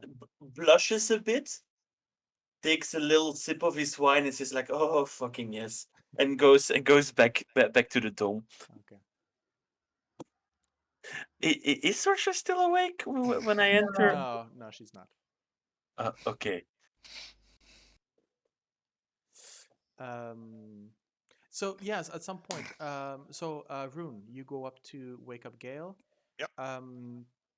Gale, as you wake, as you place on your armor, um, you grab the trident, and immediately the heat around you as you grab the trident and reattune to it, sort of uh, go sort of that oppressive heat sort of shifts away, and you find yourself again comfortable with the.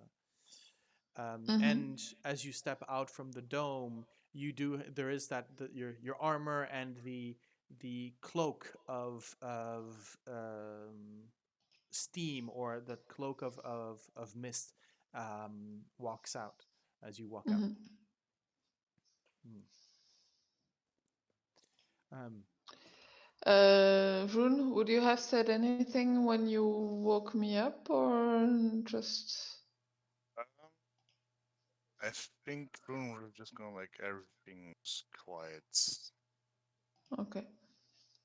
But by the way, I give nuggets to Gale also. Hmm. I'll let put these him on my animals Flashlight. shoulder. w- let these animals sleep. He's gonna sleep, but he's gonna keep Gale company because somewhere he. They don't need to. Hmm. So, is it do you linger a bit, Vroon? Yeah, I Or think Kroon is like definitely too disturbed by that conversation. Like he like get bed and corner of the camp going like, yeah, "Hmm, Gale, you definitely notice this. Yeah. He's Prune. perturbed, and Eku is um she as you come up to your spot around the fire, she smiles and says, "Please sit. The night has been calm and well, dawn should be up soon. I will stay with you till the I have slept enough tonight." Thank you. Prune, are hmm." you alright?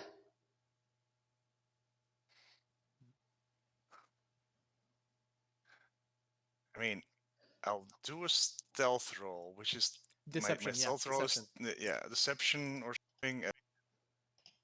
Terrible, so it's fine. You'll probably find this out. But like, in case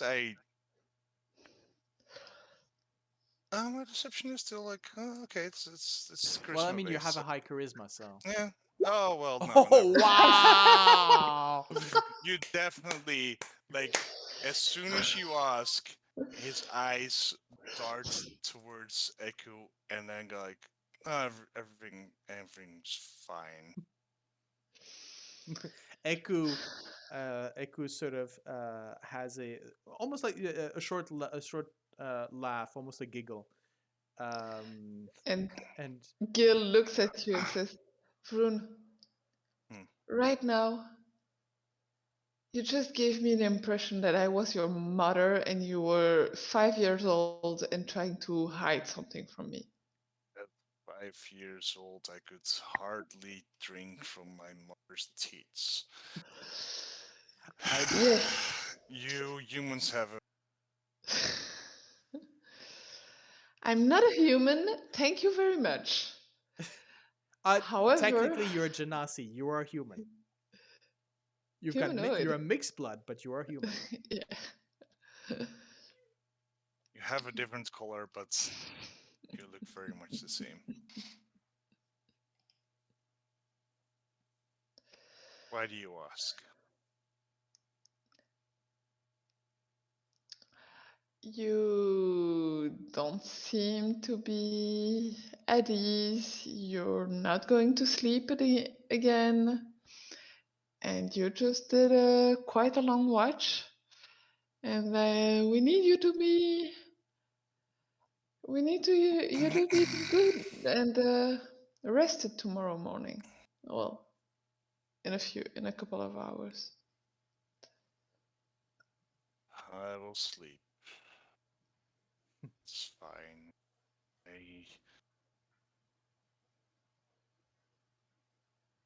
It's okay. I can take some extra rest. You do that. And if you want to talk about what's bothering you, tell it to someone. I'm still listening. I just have my own little piece of chult to get rid of up here. Um, Mosquito, okay. Yeah. I'm and there's like definitely like the I mean I rolled really shitty on my deception like Mm. there's like this extended pause of like I'm fine. Eku sort of puts a hand on your shoulder, Gale, and says, let him rest. He has had quite the night. Do not worry. I believe that I can shed some light upon his distress."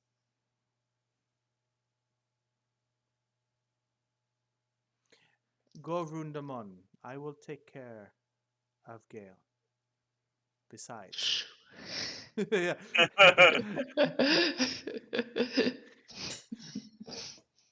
And this is very much almost the motherly tone. It's like, go to bed, darling. Go to bed, darling. That was clear. Yeah. Heinrich shivers in his bed with cold sweats. Remembering that he has not sent a message to his mother in days. Rune at least is sort of okay with this. Hmm. I will accept my destiny. Yeah. Um. Going to sleep. Okay. But by the way, Sorsha, that position is very, very ominous. It's very Bond Oh yes, villain in the darkness. in the dark and with the light behind. It's magnificent, especially for especially for the bard watching everything through the eyes of their gazer, and you're going, it is all falling into place. I know everything. um, so Okay. Eku turns to you, Gale, and says, "Do not be too bothered with his attitude. He has had a night of revelations, and well, he has spent a half watch alongside with me, so that may be the cause of it. I am told that my lessons can be life changing." Gil is probably a bit into and shrugs and says, "Well, everyone has their moments, I guess."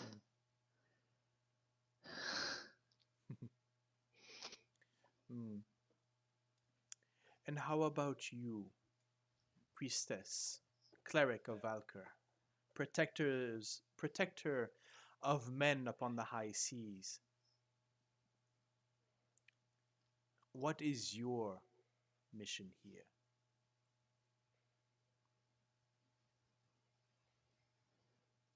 What is your purpose in this jungle?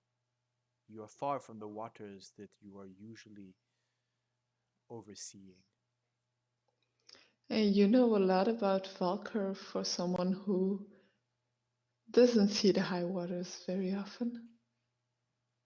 I have spent most of the few months uh, in a port with sailors. Do you not think that I would have heard of Valkyr and know his symbol?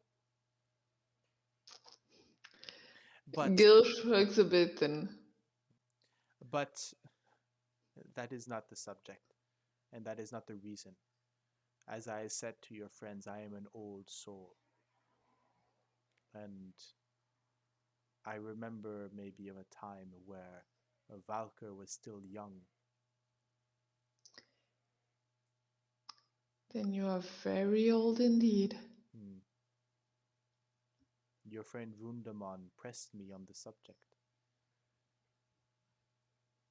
Some of his skills, he has been perturbed by a presence among this group, and he pressed me to know if I was the one, if I was the celestial within your midst. Gil looks a bit perplexed and He has not told you of this. He has not told you he of this sensed the information. celestial around the temple. And again this night.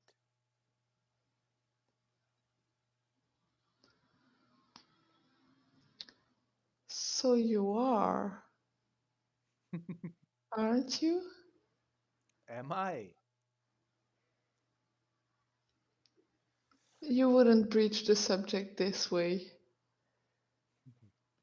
Otherwise. I see the lessons of the cleric in you. You know the mind. A soldier once, meant to heal men's bodies as well as minds, their spirits. I tried. You tried. Do you consider yourself having failed then?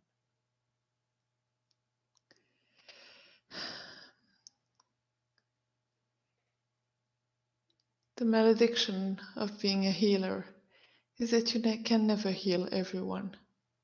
There are always those you cannot save.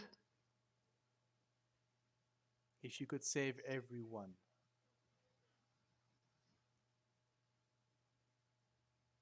it would be a curse. I have not said I hadn't made my peace with it. Then you are more in balance than most healers that I know. Young Inete there.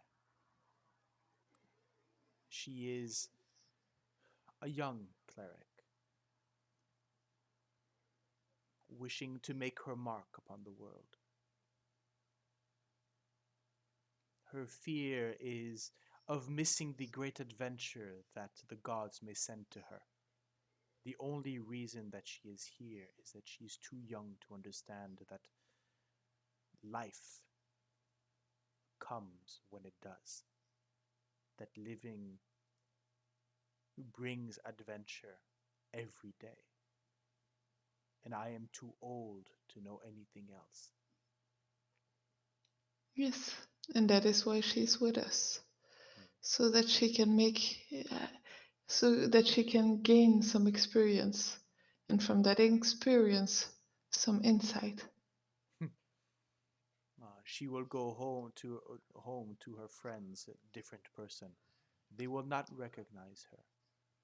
The friends that she had made along her studies and her apprenticeship will put her aside. She will be the weird one, the one who had been to the jungle and back, who no longer finds the same priorities, who will not follow in the same jokes or reactions as those that she called her peers. Is that good for her? Is it good? Is it bad? It is life. She decided. She Again. chose a path and had the courage to act upon the path she thought she wanted to take. Ah, yes. I see you now. I see the path through your words, the path that you have taken. You yourself did so. You took upon you for your own path. Oh, that is quite hard a word. I didn't get exactly that much choice in the matter. Not in the beginning. Well, if you would believe her, she had no choice either. A vision of the gods sent her here to meet with you, to send her to the Aldani Basin to check on men in red cloaks, to seek them out among the undead. Did she have a choice then? Maybe. She could have ignored it. But that is not your story.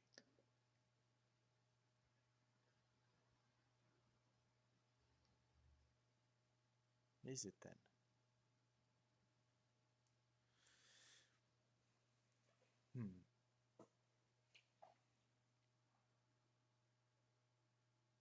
Nor was this conversation about you in the first place. We were talking about your friend Vroondomon and his distress, and something that he has shared, knowledge that he has now shared with his friend Heinrich. He is pondering if he said too much or too little, if he has learned too much or too little about who I am, what I am. You, as a cleric, you are linked to the divine on a daily basis. You work for the gods in your fashion. You have been given gifts. What is your purpose here?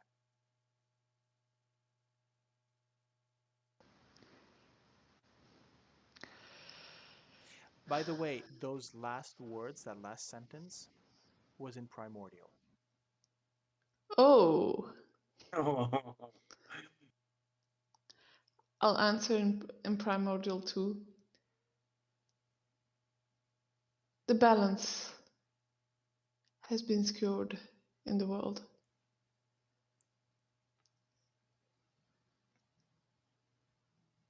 And we have been sent to try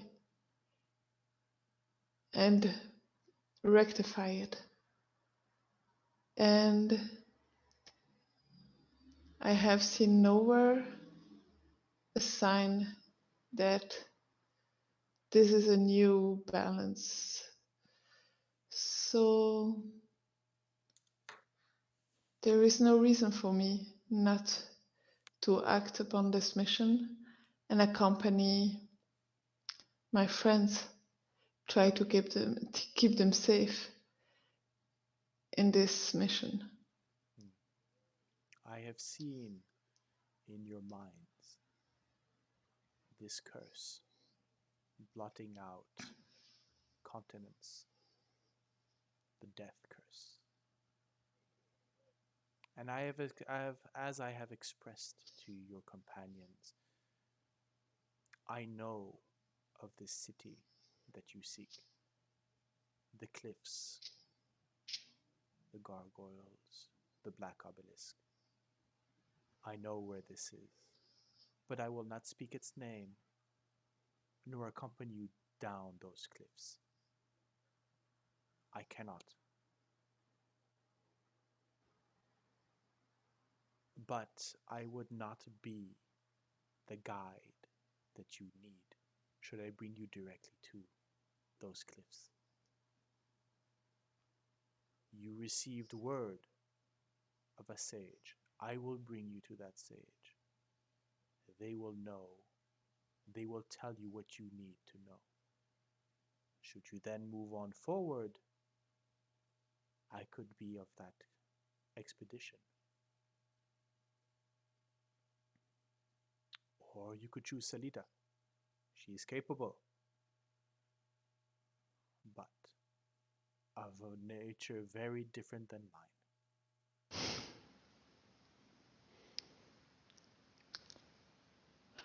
Surely not all of you are of a different plane nature?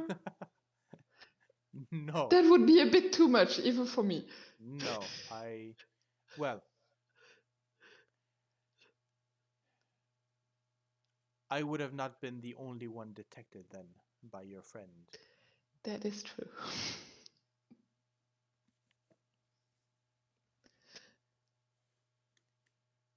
I understand that at some point there will be a choice. That you are to send one of us back to Port Nyanzaru, escorting Inete.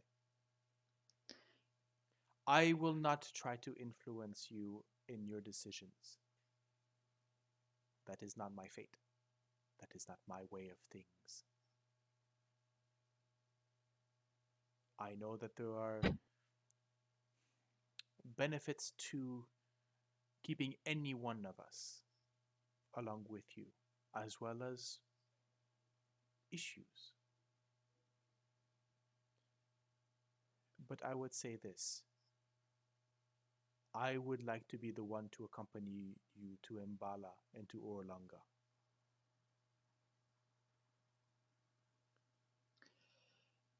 There is something in Mbala that I need destroyed.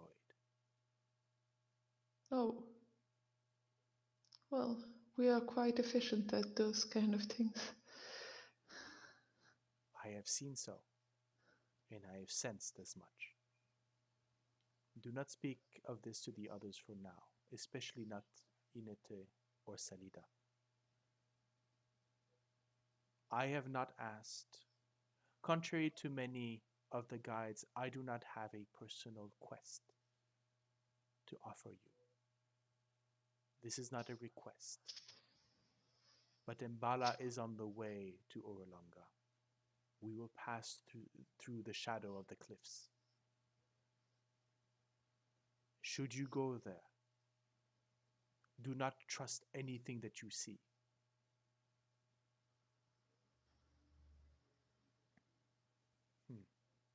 I would say trust Vroondomon's instincts, the same way that he has sought me out.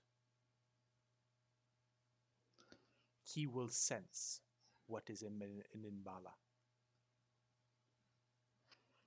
Mbala is not far from the Aldani Basin, right? No, I was thinking, is it still a city or are those ruins? Mbala is a community, a village set upon a mesa. But recently, things have had a different turn. I do not wish to speak more, for my words may intervene too much. And my words resonate more than most. I understand. I would not want. I need to be careful in what I say, and to No, whom my I say. thoughts, yes. My thoughts were maybe we can take Inete until Mbala, and when we have the prophecy, then decide who goes on and who goes back. And that is not my decision. I am but your guide. Yes, I can give advice, and I would hope that you would heed it.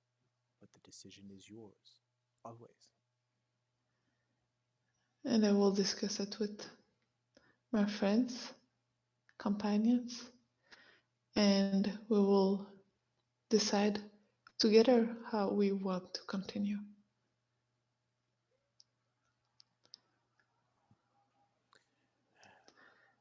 There's a moment where when she says I'm just a guide, and the decision is, you realize that the words seem to echo true meaning, as in it's more just a statement about your situation, it's a statement of fact with regards to her.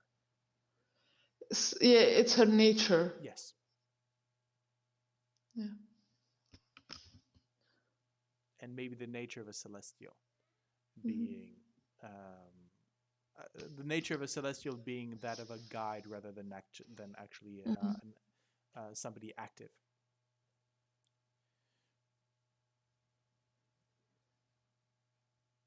Which, now that I think of it, would actually be quite the exploration into her psyche if she's not allowed as a celestial to do grand things because it would upset the balance.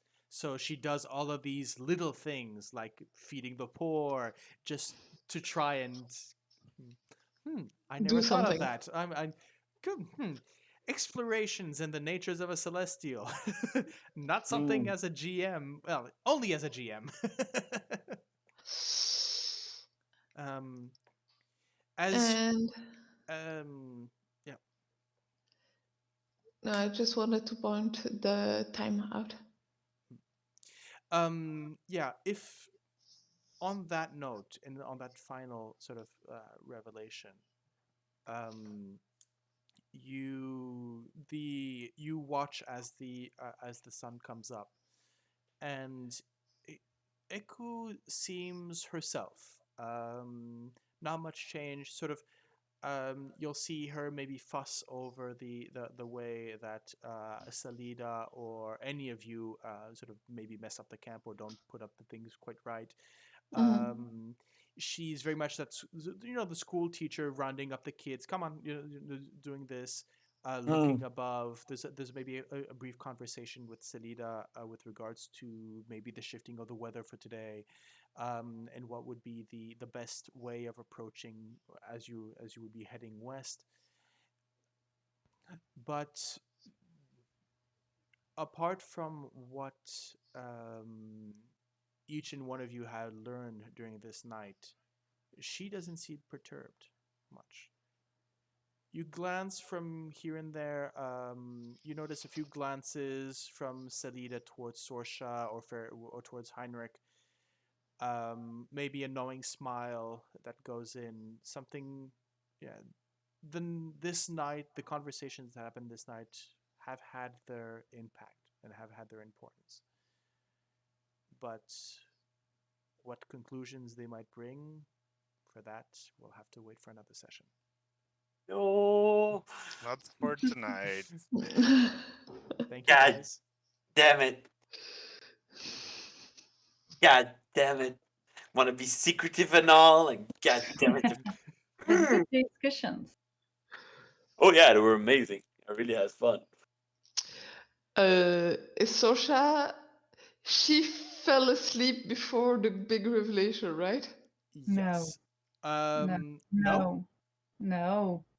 She Okay. fell asleep about Does this after. need a check? No. She fell. Oh, if you want it, but I think on the middle of Vroon's shift, so she would have heard the most important because she was like in her telenovela thing, and that's the next thing. Okay. I am Oh, going to. So I am going to ask for you quickly before we go. Before I Yeah. forget, can you make me a Constitution saving throw? Yes. Vroon, Yes. did you actually get back to sleep? Okay, Sorsha is not going to be in a very good state. This. Yeah, I think so. Like Vroon Okay. was perturbed, but it's it's been a long ass day, and like he'd been spending a lot of things on awake, and but eventually he just got like. Okay. So all of you can click at your you know what? Let's do this. Let's do this off camera. We're over 4 Yep. hours. So thank you for those who've watched. This is Thank definitely going to you. be one. This has definitely been one of my favorite sessions so far in this campaign. Oh yeah, so much stuff going on. Yes, you discovered that one of your guides happens to be a celestial being, which is something that I've been sitting on since you've decided to choose her. Yeah, one of the thing, all of the guides are fairly well fleshed out, and this one was definitely one of my favorite. Especially since this is the most difficult one because technically she knows where you need to go. And has known ever since the beginning because, well, somebody got mind read. But yeah, I love the idea that all those suspicions that you had sort of turned towards her, and I liked seeing it sort of flipped over. Anyways, on that note, let's say goodbye. Let's say goodbye for now to the ones watching. We're gonna do the little gritty Bye. of on our end and talk to you soon. There will be at some point extra interviews coming up. I don't know which one of the three left will be I'll be talking be to, ready. but yeah, you've learned quite a bit right now, so maybe it'll inspire me some questions in the coming interviews. So okay, on that note, thank you again. Talk to you soon, and we'll meet again when we meet again.